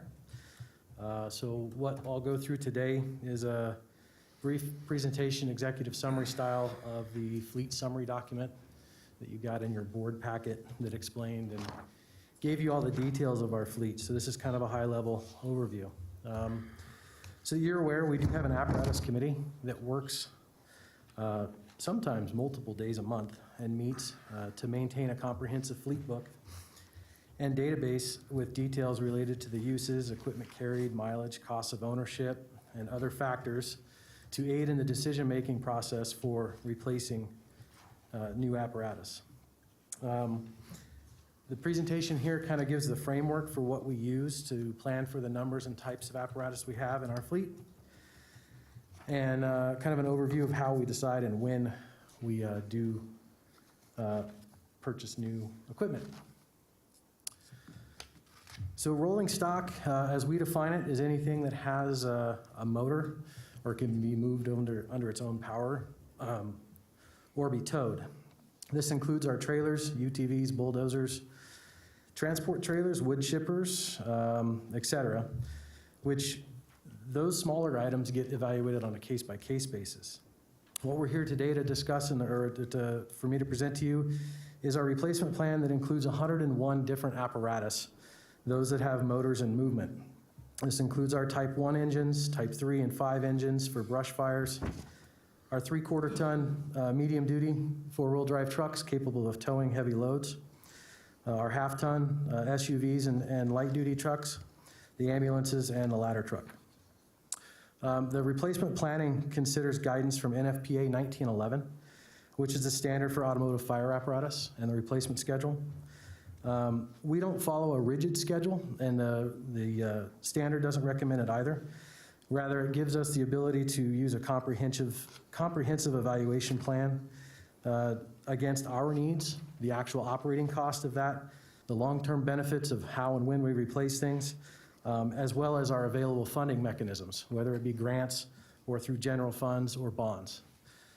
So we factor engine hours, accumulated mileage, the cost of maintenance over time, parts availability. This is a big one. The older something gets, the harder it is to get parts. Safety features such as anti-lock brakes, airbags, seat belts, collision avoidance, and other advances in technology. And then the overall cycle, the life cycle cost of the apparatus. So real quick, we'll just go into everything that we have. So on that last slide you saw we have 101, and I'm going to get into the details of what each type is. So the Type 1 fire engine, this is equipped for most of our emergencies. It's the primary response vehicle used from our stations for all structure fires, vehicle accidents, medical calls, gas leaks, hazmat incidents, and other rescue types. Generally, these are limited to paved or improved roads, not the four-wheel drive or two-track roads, but maintained roads. They can also be used for structure defense during wildland fires when we have the urban interface threats. As you see here, we have 25 units in the fleet. They spend 10 years on the front line, 10 years reserve, and they cost roughly $800,000 to replace and equip. We, as Chief mentioned, we are taking delivery of the newest units in the next month, which adds to that 25 number, which is included in the 25. Next, you have our Type 3 and 5 brush trucks. Their primary use is for off-road wildland response. They're equipped with 400 to 700 gallons of water and foam-related tools for wildland fires. They also carry SCBAs and limited structure equipment in the event that there's a difficult-to-access home or some sort of building fire that a Type 1 engine cannot access because of their limitations of leaving the pavement. We did receive 4 new Type 5s this year, one of which was funded by NV Energy. There's 2 additional Type 5s on order through NV Energy funding. We also, in looking at our replacement plan, we refurbished 3 Type 3s in fiscal year 20 to extend their frontline service. So they were a 2006, 7, and 9 model year. This should give us an additional 5 years out of those units. It's important to note that 12 of our Type 3 and 5 units are over 15 years old, which means that they should be seeing the end of their frontline service. And that's a part of our planning process and why we refurbished rather than purchase new, because a new Type 3 engine is roughly $450,000. The next up is we have our water tenders. Water tenders carry 2,000 to 3,500 gallons of water, as well as portable tanks in order to drop, leave their load of water at the scene, and go return with a full load. So they can leave that water available for the Type 1 and Type 3 engine to draft from and use while they go get more water and return as quick as possible. These apparatus have the longest service life because of their use and design. They are very limited in what they do, and they are built on heavy-duty truck chassis. So these are international and Freightliner commercial chassis. We have 14 of those units, and they spend about 20 years frontline. We do have 4 of those units that are greater than 20 years old currently, but they are in good shape, and through our replacement schedule and planning, we are working to continue to replace those units. One of those actually does not have anti-lock brakes, so it is the first to get replaced when we do find funding in the budget.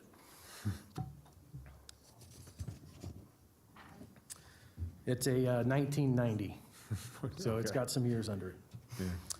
Next up is our light-duty vehicles. I combined both of our 3/4 ton and our 1/2 ton vehicles in the slide here. The 3/4 ton vehicles are spend their first 8 years or 80,000 miles on frontline for chief officers, and then they're moved to a little bit less arduous assignment. These are typically our command rigs. They're used to do heavy-duty towing of trailers, dump trailers, the chippers, and so on and so forth. They're used to move training props around. They also then get equipped to plow snow. And it's important to note here that the numbers don't include the 4 that are being purchased in this fiscal year. And they're due to arrive sometime after the July start of next fiscal year. We do have 7 of those units that are over 20 years old. So the reason I bring this age thing into it is to understand that we are getting good life out of these units. We're extending them as much as we can until they become difficult to maintain. When they start to cost more money to fix than they are worth, then we look at moving them on to their next life and replacing them with other units that are more reliable to get our people where they need to be. The 1/2 ton vehicles, these are for like our chief officers in the office, staff, the PIO, EMS coordinator, and they also serve as our station utility vehicles. We do keep a 4-wheel drive at every station just in case there's those off-road emergencies or times in the winter when we need to get to someone's house and the road's not plowed. We at least have that ability and capability. We've often used those to help Remsa and our units get into some tight spots out in the rural areas. Aerial apparatus, we've got 1. It's currently a model year 2008.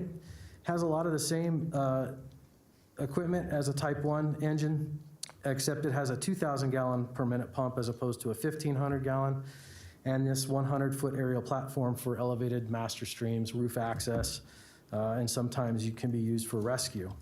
It's very limited in its use, so we try and extend the life as much as we can.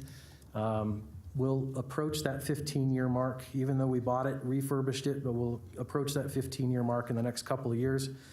And because of the price tag, we don't often turn around and buy a lot of ladder trucks. Another unit that we have out there is our ambulance. We have 2 ambulances. These are what are used to carry the patients to the hospital. They've also carry on them fire extinguisher and some hand tools, as well as items that maybe our firefighters can use if they're arrived just before an engine. They can at least begin mitigation efforts, whether it's a motor vehicle accident or a car fire or a house fire, that the firefighters are trained, and there's a little bit of light equipment on here so they can start to take action if they arrive before an engine. Our ambulances are also 4-wheel drive capable, and it's important to note that an ambulance can accumulate 17 to 20,000 miles a year, depending on the call load. So when you look at how long it can be in a frontline service, they take a lot of wear and tear and abuse. So Right now, both of our units are frontline, and there is another agenda item for more ambulances because of the amount of use that these units get. So I promised the chief I'd keep it brief. That's a kind of a Reader's Digest overview of where our fleet is and what it is.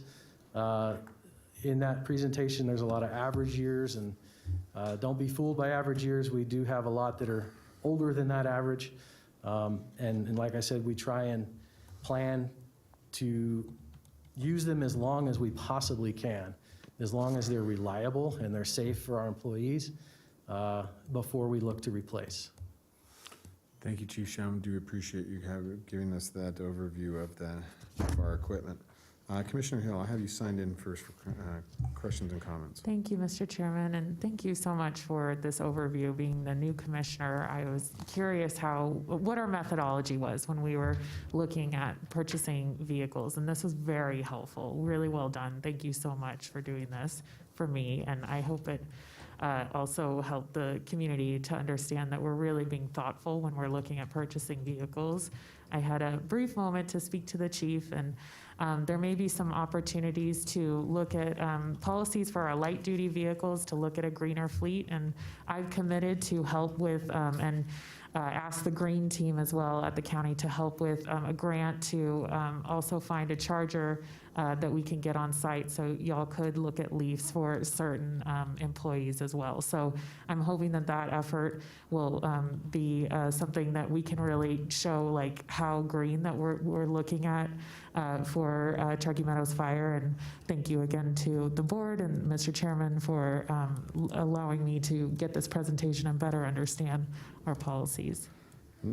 Commissioner Hill, this is a wonderful learning experience for all of us. We always need a refresher on all of these things. And actually, I do have a question for Chief Shum in regards to the aerial apparatus.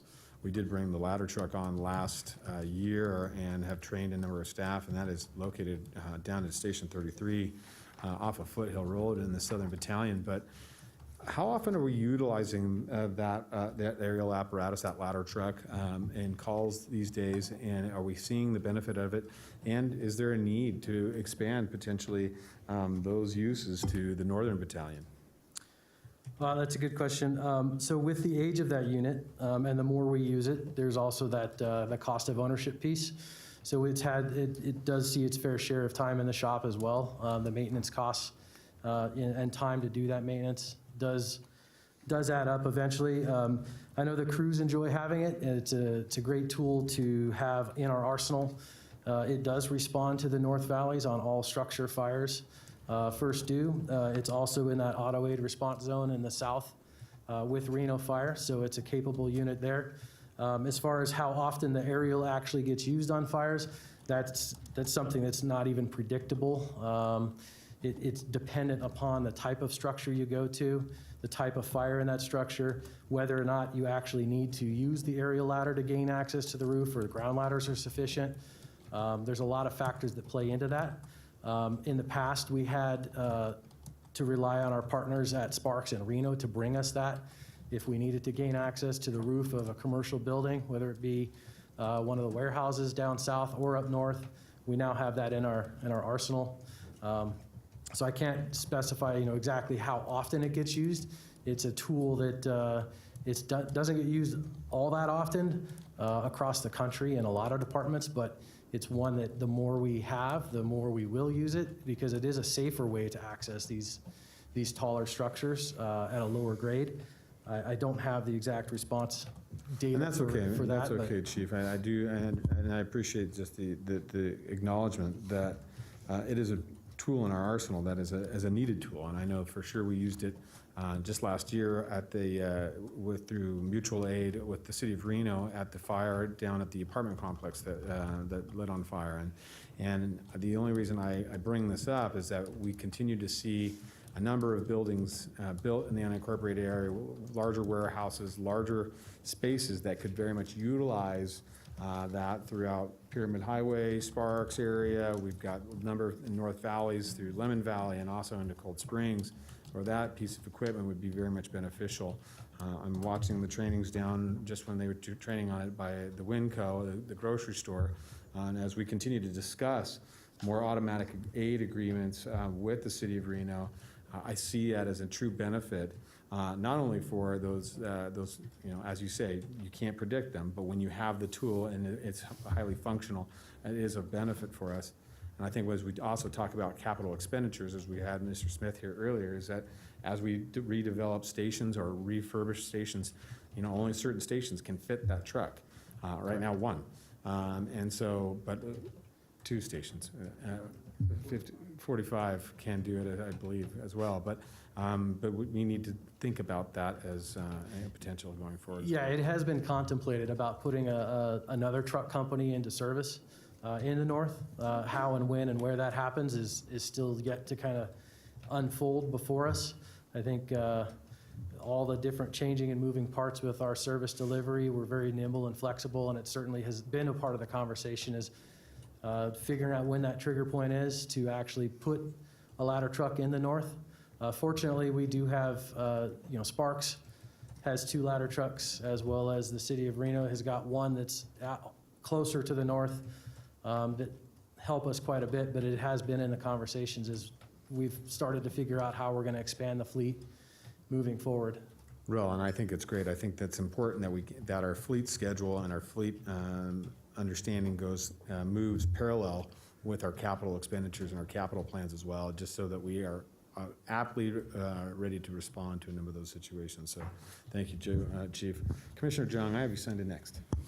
Thank you, Mr. Chairman. It's not nearly technical or probably all that important, but whomever decided on the color scheme for the latest receipt that we have of the equipment that you have in your photograph here, I love it.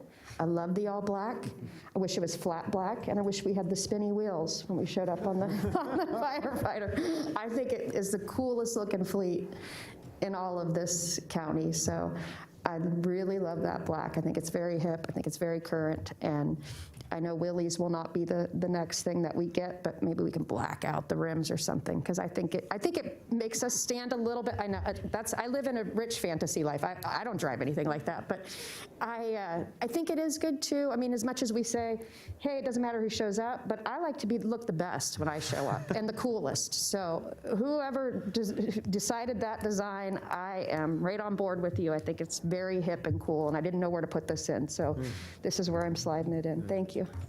All right. Any further discussion from any of the other commissioners? All right. Looking for a motion to, is there any public comment? There's no public comment. All right. Looking for a motion to accept the report. Move to accept the report. All right. Commissioner Hill, I got a motion from Commissioner Hill, a second from Vice Chairman Hartime. All those in favor signify by saying aye. Aye. Aye. All those opposed? Motion carries unanimously. Please affirm your votes on the screen. All right. Great. That was a great presentation. Really appreciate that. Joe, thank you so much for coming down and doing that. So, Chief, we are now on to item 13, sir. Mr. Chairman, item 13 is a recommendation to acknowledge status report regarding the current fiscal year 2020 to 2021 budget and discussion regarding the properties and projects anticipated for the fiscal year 21-22 budget, and direct staff to return with a tentative and final budget incorporating the recommendations for adoption at a public hearing to be scheduled at a later date. Ms. Vance will give you an overview, and I'd like to talk a little bit about where we're going to go next year and also the years after that, and hopefully answer some of Commissioner Hartung's previous questions. But this is not a tentative budget presentation. We wanted to give you information as to where we're at fiscally and financially, and what staff is anticipating for next year. Great. Thank you. Ms. Vance, welcome. Good morning, Commissioners. Cindy Vance for the record, Chief Fiscal Officer, Truckee Meadows Fire. So as you're aware, we did take a conservative approach last year during the budget season in both our projection of where we would end fiscal year 20 and what we would budget for fiscal year 21. We had projected a general fund fiscal year 20 ending fund balance of about $8.5 million, and we actually ended up at $11.5 million.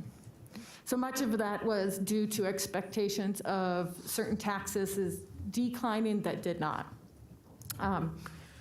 Property taxes were for fiscal year '20 anticipated increase about 6%.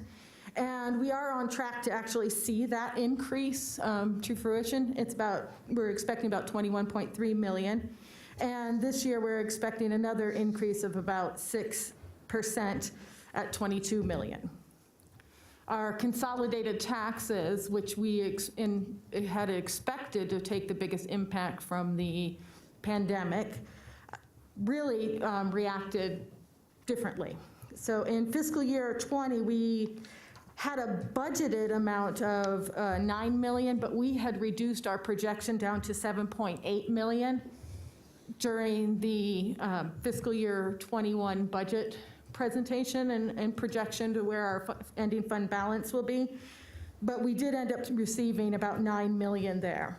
In fiscal year '21, we had budgeted to see that flat amount at about 7.8 million, where the state had projected us at a little over 9 million, and we are on track to actually see what the state projected at a little over 9 million. So over $1 million increase in that one. And fiscal year '22 state projections are at 10.3 million. Our intention would be to follow those projections given the outcome of the last 2 years. We have also introduced a few different revenue sources during fiscal year '21. We have entered into the program for NV Energy and NDF. So those have generated additional revenues. Of course, those come with additional expenses on that. We also have a SAFER grant, which funds 3 of our positions. And although those expenses come with the grant, those expenses would have been there without the grant in either positions that we funded or in overtime costs. We have implemented insurance reimbursements for motor vehicle accidents and ambulance services. And the Prevention Department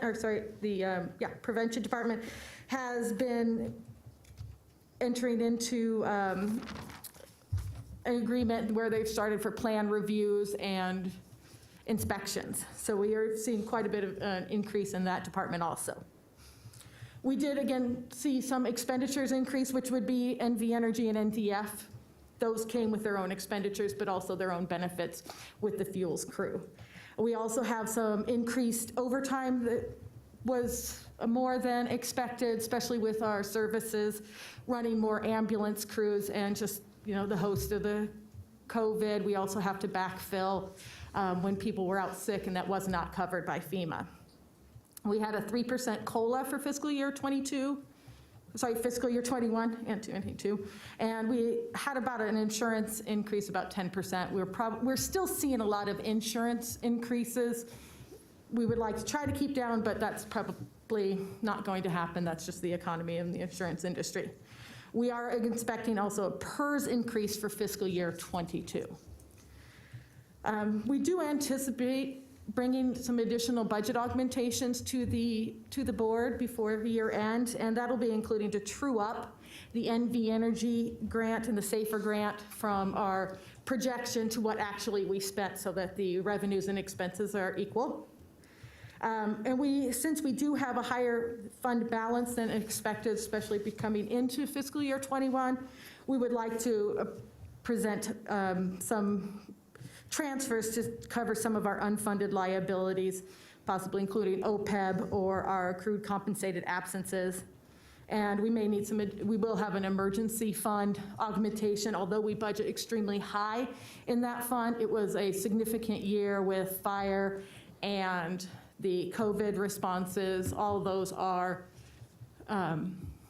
covered and reimbursable. We are seeing quite a delay though with FEMA, so I don't expect with the COVID cover to be within the current fiscal year or close to the end. As Chief Moore had said, this is just a presentation. We will be bringing back the tentative budget early in May, and then again later in May for a public hearing. And with that, I will give it over to Chief Moore, and he will present about the district's priorities for next year. Thank you, Cindy. May I have the slide on funding priorities for next year put up?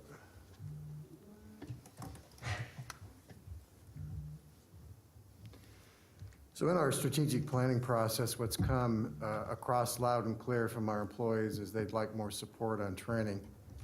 And that means a number of different things. One, we'll need the facilities to be able to perform training evolutions, but our training chief right now, Chief Shum, his duties are divided between fleet and logistics. So our current contemplation is that Chief Shum or whoever that is would be a dedicated training chief to lead that division 100%, so where his time is not divided. So training can be at a company level, just at the station, but often it needs to be a multi-company training where you have more than one engine participating in a drill, as well as off-site training seminars, as well as sending staff out to bring back best practices and new ideas in training. So we want to give that a pretty close look.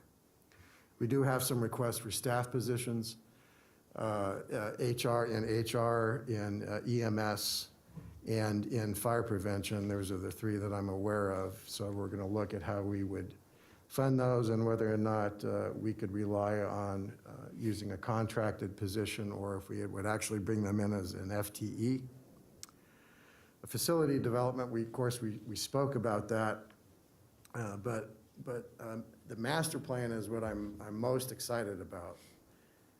I believe the district is on the cusp of being able to round out its service delivery, particularly in the north, where Commissioner Hartung had questions about we need to add resources to the north. When you look at each and every monthly report, you see 75% of our calls are in the north. Most of our fires are in the north. Most of our resources are in the south. So the board may recall that we did a deployment plan on how we would start to move that forward, but now as we start to talk to Remsa and when we start to talk about working closer with Remsa, we have an opportunity to get some revenue through a program called GEMT, which is Ground Emergency Medical Transport, to where federal government will pay us as a public entity funds for our costs that exceed the cost to respond over and above what Medicare pays. And our early assessment right now is that we're potentially looking at $3 million per year as additional revenue. So staff is contemplating that we use that additional $3 million to add additional resources in the north and continue to have discussions with Remsa about continuing what we're doing now at Station 45, where we have a 3-person engine and a 2-person rescue ambulance, possibly doing that in Washoe Valley. And by the way, I will say that Dean Dow has committed to what he said originally, is that he would put an ambulance at Washoe Valley, but we also have been talking to Remsa about why don't we just do it in Washoe Valley. So those discussions are continuing. We would be a lot more effective in Washoe Valley, I believe, with a crew of 5, just like we are in Sun Valley, and our labor group tells us that's just a great combination to have 3 on the engine and 2 on the ambulance. You arrive at a structure fire with 5, you get a lot more done a lot faster with 5 than you do with an engine company of 3. And it gives us a lot more flexibility. So where do we do that then in the future? Possibly Station 46 in Spanish Springs and possibly other areas as we continue to do the ground emergency medical transport in conjunction with Remsa, working closely with Remsa, not trying to supplant their operation, but allowing Remsa to use us as a potential contractor and having some long-term agreements to where we provide their surge capacity or we provide response in certain areas. That really is going to open up our revenue, but also our ability to serve the public in a great way. The Apple station certainly is something I'm going to bring to you in the next month or two. We need to give Apple about a year's notice to say that we would like them to start the planning on that station and have it built then a year after. And we're starting to see a lot of calls down the I-80 corridor. And so I see 3 more stations coming online. We had talked about moving a crew into Silver Knolls and also Lemon Valley. That's on the table. I think we want to have conversations with the city of Reno about where we would deploy those stations. And certainly where 44 is right now, we have really no TM properties anywhere near that station. So moving 44 to the north and moving the excess crew and additional firefighters that we will hire in the future to Lemon Valley, I see opportunities there where we'll add 3 more stations in somewhere in about 3 to 5 years. And that would really round out our capabilities as a district in a significant way. We want to study that with data. We certainly want to bring you back a plan. We have had some internal discussions whether we want to hire a consultant to do that, but I think we have enough expertise within our department and enough brain power and enough institutional knowledge to tell you where we need those resources and see what the board thinks about our plan and affirm it, and then we can start to move forward on that. So if there's other things that the board would like us to deal with in the next fiscal year, the intent really is to see what the board might have in mind next year, but these are staff's contemplations. And in fact, this afternoon, we have an intense meeting on developing the budget and getting it ready to present to you next month. Great, thank you, Chief. I have some comments and questions from the commissioners. Vice Chairman. Thank you, Mr. Chair. I'm glad to see Apple is still on task. As you know, Chief, I've always advocated for the structure rather than the money. In the long term, the structure itself, the piece of infrastructure, is worth far more to us, in my opinion, than some upfront capital. So I'm glad that you're staying on task on that, and I think that that's going to ultimately become a very, very valuable station in the system. That's an opinion, but I truly believe that. The other thing, though, is I question why we would put a 2-man rescue in Eastlake and Bowers. You've got 25 calls, if I'm reading this correctly. You got 25 calls in Eastlake, and you've got 12 calls in Bowers for a month, for a total of 37. Where in Spanish Springs, again, you've got 142 calls, and I would wager that most of those are EMS. So those guys are constantly busy. If Remsa is willing to staff that in the south, and I'm not trying to second guess the strategy, but I know what the call volume looks like in Spanish Springs. I mean, I hear them going out all the time.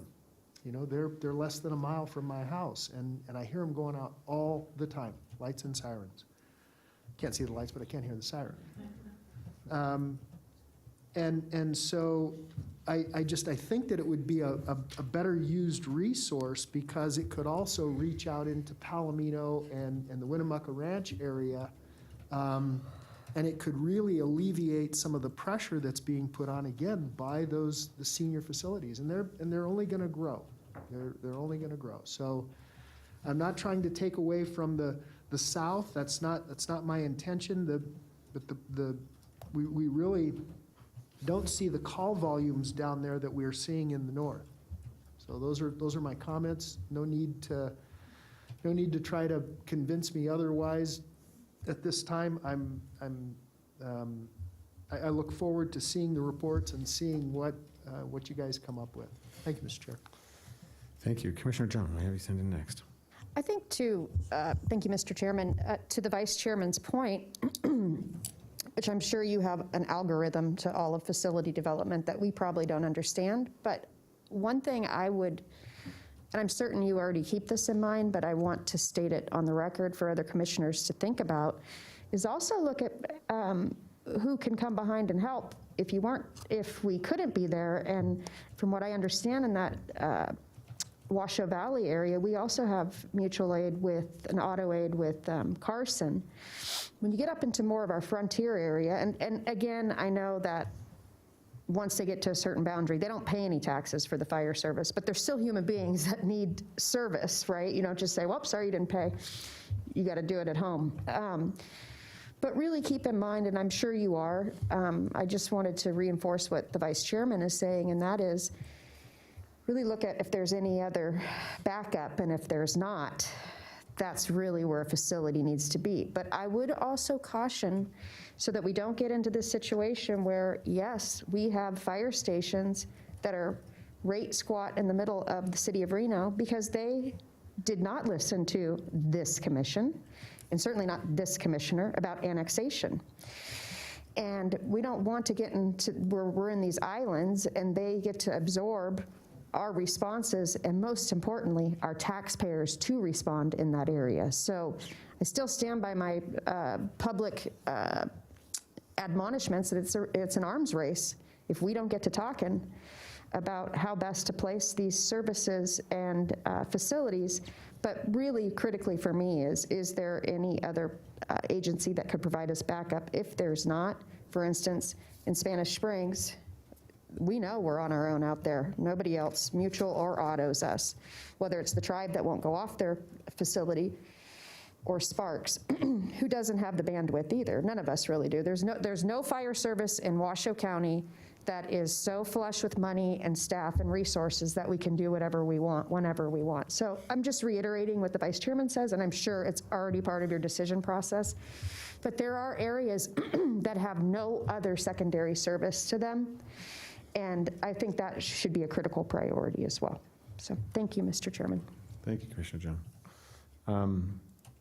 And some of the priorities, I think, as well, is when I think that both the Vice Chairman and Commissioner John have just alluded to, is that we need to continue to focus on these challenges growing forward, because the annexation issue is one that we do need to address continuously, and Commissioner Jung has been tirelessly a champion for that, because it is an issue. You know, we have a constant, we've done a lot of work to maintain a very conservative nature in regards to managing our finances and trying to facilitate our department and our district through those funds, but it's constantly being diminished through a number of entities, assuming different types of roles within our community and taking advantage of those income generating sources for us. So another thing that we need to continue to work on, community, collectively as a region, but maybe one of those issues as we continue to talk about, not consolidation, but maybe a regionalization plan, is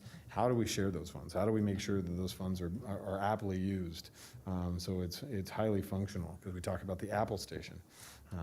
The Apple Station is not one that would necessarily respond directly to any residents, aside from Wadsworth, for us, but it would respond to maybe individuals in Story County, or a ladder truck for a lot of those buildings out there. Those types of programming is what we probably need to start looking at as it concerns with our fleet and our capital projects. So that's what I've really, and I see you have the master plan up there. I think that's truly where that falls within that structure of understanding. And I think this commission, we as electeds, really should do everything we can within our powers to address the issue of annexation and that process, and how much it is impactful to the unincorporated area through the county, because we do provide county services for everyone. However, this one county service is negatively impacted by those types of decisions. And it's unfair. Not everything in life is fair, but it's wasteful spending. Yeah, absolutely. So with that, that's all my discussion on that. Any other questions or concerns on this, Vice Chairman? Go ahead. Thank you, Mr. Chairman. I'm sorry. With respect to the Apple Station, I recognize that we won't be able to staff that anytime soon, but I believe that future generations of commissions will thank us for putting that piece of infrastructure in and not taking the money now. The sort of what my father-in-law used to say, chicken today, feathers tomorrow attitude of we eat the chicken now and we're eating feathers tomorrow. If we build that station whether we use it for storage or whatever we decide to do, eventually when the lands bill does get done and we do start growing out into the East Truckee Canyon and we have those industrial parks out there on the Washoe County side, that's going to become a great asset for us. And that'll be beyond our tenure here, but and I think it's incumbent upon us to make those plans and make sure that we are looking forward. And again, the piece of infrastructure, I can show you lots of tools in my garage that I'm glad that I have. I don't use them all the time, but boy, if I had to buy one now versus what I paid for them years ago, it's costly. So I think that's why we need to stay on track with that station. Thank you for your comments, Vice Chairman. Chief Moore, I have you signed in.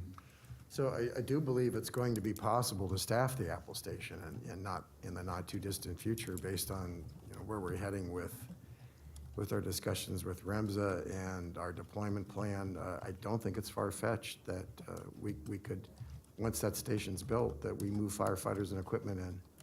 It's also necessary from an operational standpoint because of the responses that we're experiencing down the I-80 corridor, and Hidden Valley is the station that responds to that, so we're leaving Hidden Valley open a lot more than we'd like to.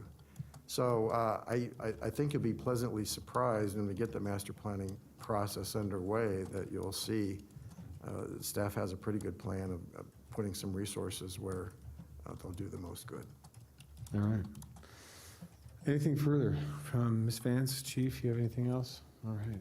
Commissioners, this time I'm looking for a motion to accept the report from Ms. Vance. Moved. I have a motion. Do I have a second? Second from Commissioner Herman. Do I have any public comment signed in on this item? There's nobody signed in. All right, seeing no public comment, we'll close public comment, bring it back to the board. I have a motion and a second. All those in favor signify by saying aye. Aye. Aye. All those opposed, motion carries unanimously. Please affirm your votes on the screen. All right, Chief, item 14. Okay, we'll just do item 14. This is a recommendation to approve the purchase of one demonstrator ambulance. The issue here is that the ambulance that we have in Bowers currently is a 2006. Yes. Excuse me, and mechanically it's not as reliable as we'd like it to be, despite mechanics' great attention to it. So as we continue to work closer with Remsa, we have an opportunity to save about $50,000 by committing to a purchase which will be expended in the next fiscal year, but we would like to get under contract for the purchase of this ambulance and have a more reliable unit. All right, any discussion on this item?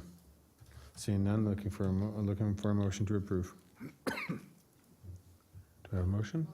Motion to approve. I have a motion from Commissioner Hill. Do I have a second? Second? Second from Commissioner Herman. Do I hear any public comment? There's no public comment. Seeing no public comment, we'll close public comment. All those, I'll call for the vote. All those in favor signify by saying aye. Aye. Aye. All those opposed? Motion carries unanimously with all commissioners voting. Please affirm your votes on the screen. All right, Chief, item 15. Item 15 is the fire chief's annual performance evaluation, and Ms. Arribiaga conducted the evaluation, collected the data, and will present findings. Good afternoon. Good afternoon. Sorry to present that to you. No, it's okay. For the record, Carla Ribiaga, Human Resources Manager, TMFPD. I'm here to present the results of Chief Moore's annual evaluation, which is required per his contract. The survey ran from March 5th until March 15th. We had 30 participants that were invited to take it, and it was sent out to 4 different groups: the Board of Fire Commissioners, his direct reports, internal stakeholders, and external stakeholders.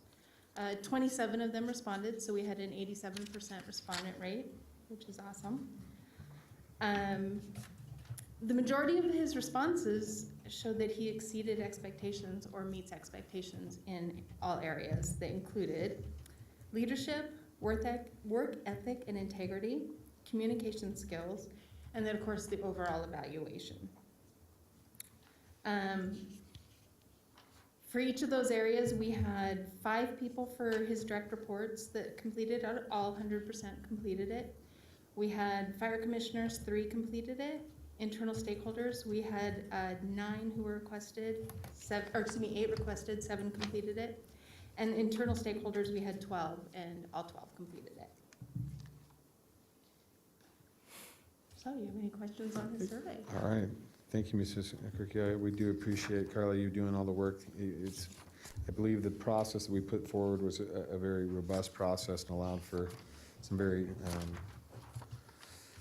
quality response for the chief in regards from a number of different aspects. Are there any discussions or questions for the chief in regards to this? Vice Chairman Ivey signed in first. Thank you, Mr. Chair. And with all due respect to the process, I would prefer, this is me talking now, I don't like survey monkeys for my direct,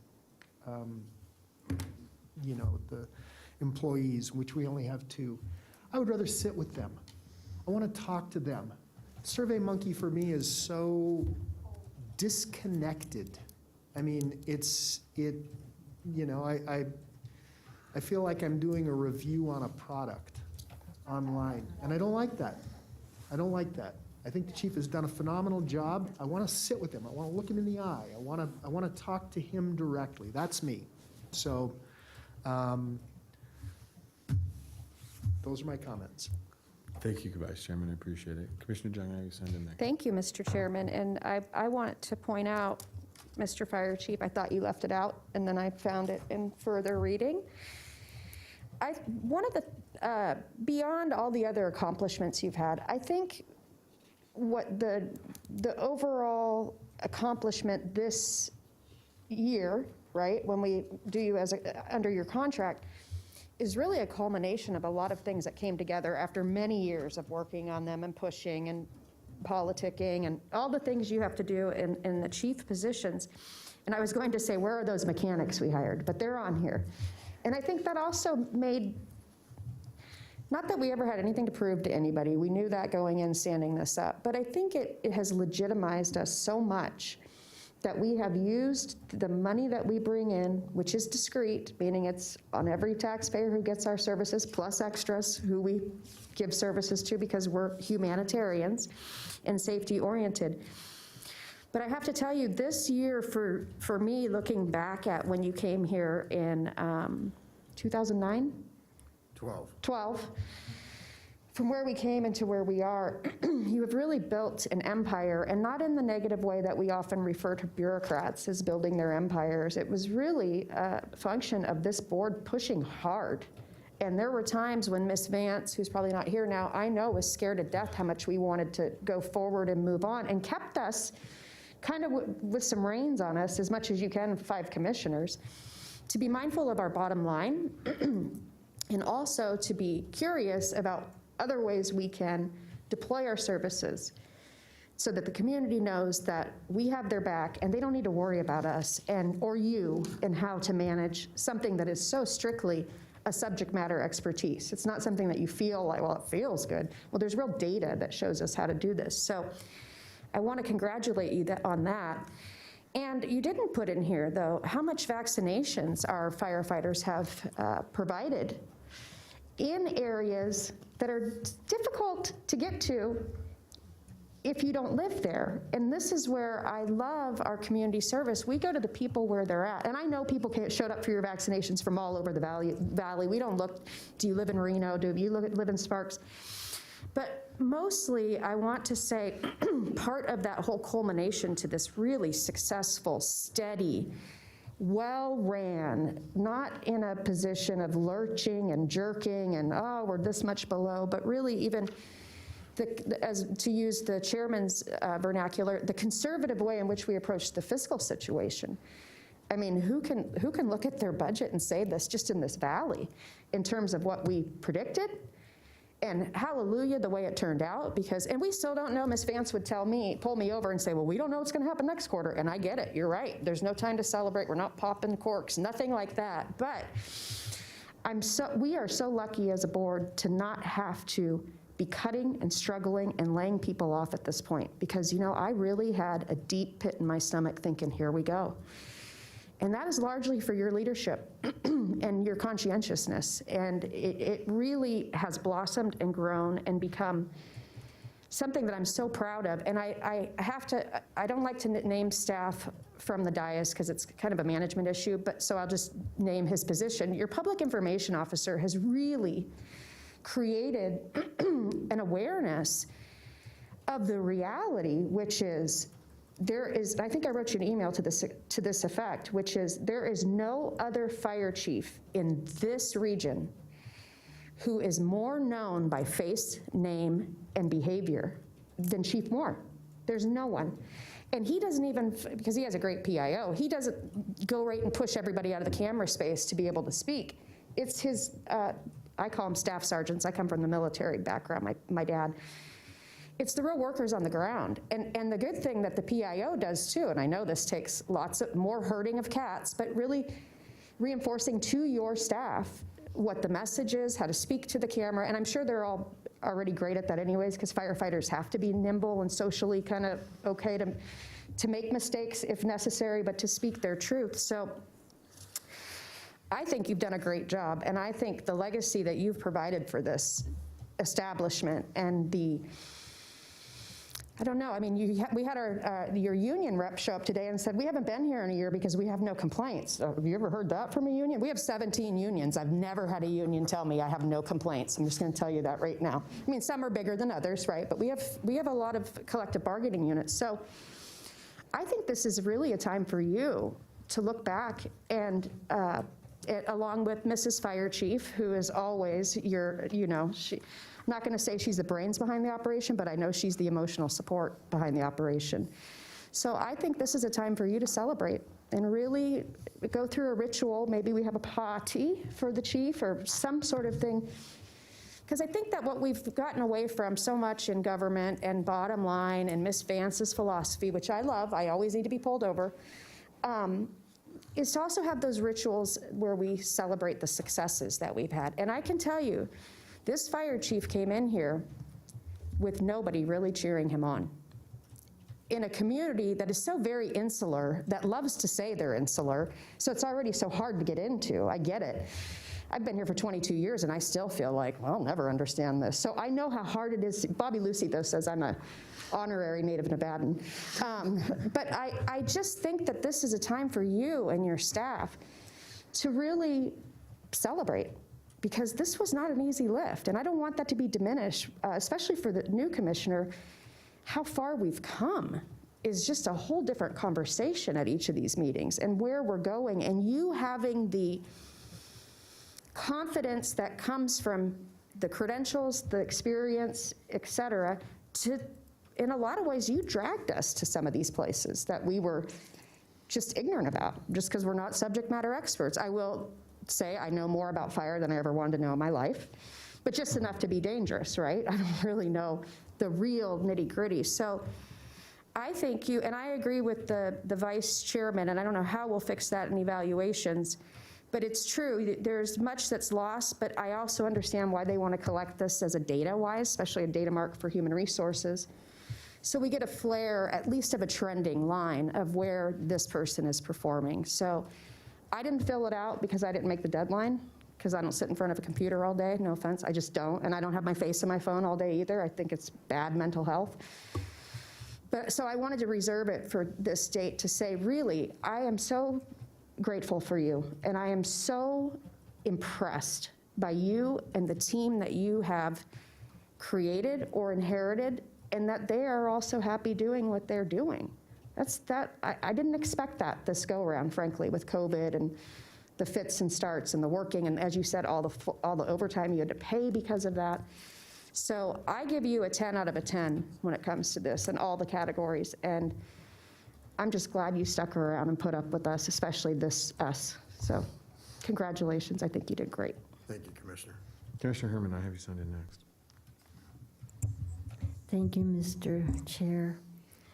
I'm not as eloquent as some of the rest of our commissioners to my left, but I just want to let you know I am so proud that to be able to take the survey, and you got perfect score from me, And I just want to say thank you for your service to our whole community. Thank you. Wonderful. Thank you, Commissioner Herms, we appreciate it. Vice Chairman. Thank you, Mr. Chairman. So I'm going to do your evaluation now, Chief, so that we can look at each other in the eye. The overall evaluation, you have exceeded my expectations on every level. Never a question in my mind. Your leadership skills, you have exceeded my expectations. You have led the organization effectively, thoroughly, financially, and it is witnessed by how the ranks have agreed and followed you. Your work ethic and integrity, you have far exceeded. I don't think there's anyone that I know in the organizations that surround us that is higher than you. You are always a man of your word. You've always done what we have paid you to do, and you've done it ethically, and you've done a great job. Your communication skills, you are amazing. And I too, I agree with Commissioner Jung. I won't call anybody out, but may he be a Barry, has done a great job. And so you have, your direct communication skills are exceptional, but you've also put in place a PIO that communicates to the public constantly. And I thank you for that, and I'm grateful for how effective you have been. So there we are, Mr. Chairman. Thank you. Thank you, Vice Chairman. Commissioner Hill, I have you signed in next. Thank you very much, Mr. Chairman. And Chief Moore, I also filled out the survey, but there were many questions because we've only worked together for 4 months. I couldn't answer. But I do want to state some things that I wanted the public to hear. I can tell and could tell by the moment I started that you love your job and you love this community, and that goes so far. Just the passion you have in serving the community, and that really is your job, is to serve the community, and I can tell you really enjoy it.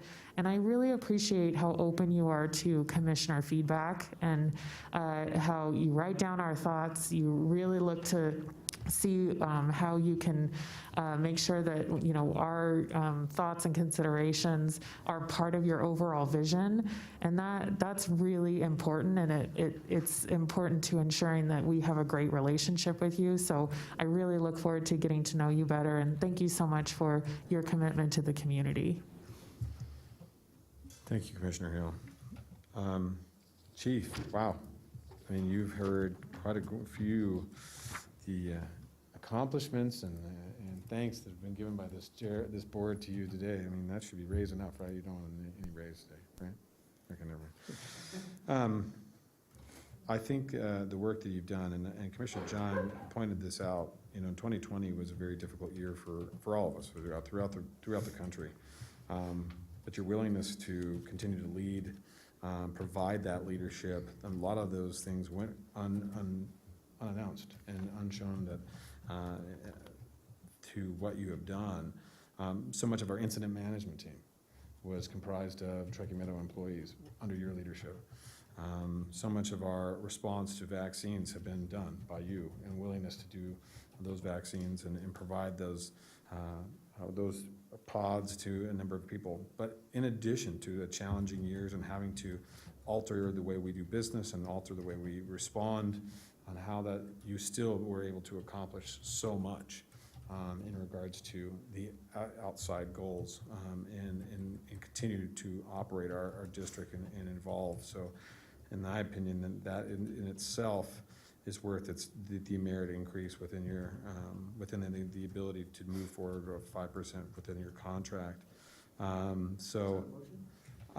It isn't yet, but it will be in a second. I think that you've done a phenomenal job. I want to thank you for your time and effort. There have been challenges that you and I have had but those were welcomed. They're not arduous conversations. They're very constructive conversations you and I have had, and usually come to phenomenal resolution. So I think that I want to thank you for that. There's no reason to shy away from that idea, because there isn't any time that we're all perfect, but those times that we fight and have those conversations, we usually come to a better solution, and I appreciate that in a peer and a colleague, so thank you for that. So it is, I am going to make a motion at this time. If there are no further discussion, Chief Moore, I do have you signed in. Would you like to make a comment, though, before I move forward? Yes, Mr. Chairman, thank you. I'm humbled by your comments, but I do need to say that any orchestra conductor is only as good as his musicians, and I've got an incredible team, and I think this is my 40th year in the fire service, and I have to tell you that I've never had a team like I've got right now. It's a mystery, Commissioner, but I do say that you know, all these compliments have to reflect on my team as well. From fire prevention to operations to wildland, to everything. We have done a lot in this last year because I've got a great team, and I just need to say that and deflect some of the praise to the people that really have a lot of smarts and a lot of drive and a lot of expertise, and so I just want to share some of the credit, that's all. I think those are good comments, Chief, and I think would absolutely agree with you. A strong leader is only as good as his team. I mean, just ask General Custer, he probably wish he had a better team at one point in life. But anyways, aside from that, I will make in a form of a motion that we accept the report of the surveys and his annual performance evaluation, and move that we approve a merit increase of 5% for the chief's current salary as provided in Section 3 of his employment contract, and authorize the staff to make those adjustments as needed. Second.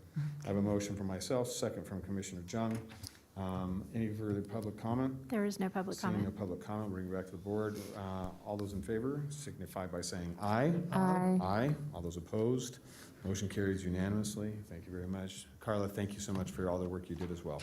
Thank you. Appreciate it. And don't forget to have a party, Mr. Chief. Mr. Chair? Yes. If I may, on what we just did, item 15, this is just a little bit of a funny story on the chief. I told him in the subject to write a merit increase of 5%, because that's what his contract entitled him to, but he's so humble, he says, oh no, we'll just put up to 5%. And then he wouldn't put any of his accomplishments in the staff report either. So what you see is what you get with the chief. Yeah. Anyway, thank Humility is you. one of his stronger sides. You know, that comes from his beautiful wife that's sitting in the back. So, you know, she makes sure that he's a good man, and that's a smart thing. And she has the real brains of the She whole does. thing. We know that. We don't even question that idea. All right. With that being said, thank you very much, everybody. We're on to our final items of the afternoon. We've been here for some time, but all good conversation today. Item 16, Chief. Any further comments or announcements from you today? No, sir. All right, commissioners, do you have anything further you want to add for future agenda items that, or comments you'd like to make? All right, seeing none. Chief, one I would like to do is have that discussion brought back. It wasn't on the dashboard, but about the capital plans for the 3 projects we have out there and how those are going to be pieced out. But we'll bring that back in May. But have maybe a little bit more robust discussion, bringing back some of the discussions we heard in public comment today. With that, we're on to item 17. This is our final public comment of the afternoon. Madam Clerk, is there any public comment that's signed in? There's nobody signed in. All right, anybody on Zoom? Seeing none, all right, ladies and gentlemen, we are adjourned. Thank you very much.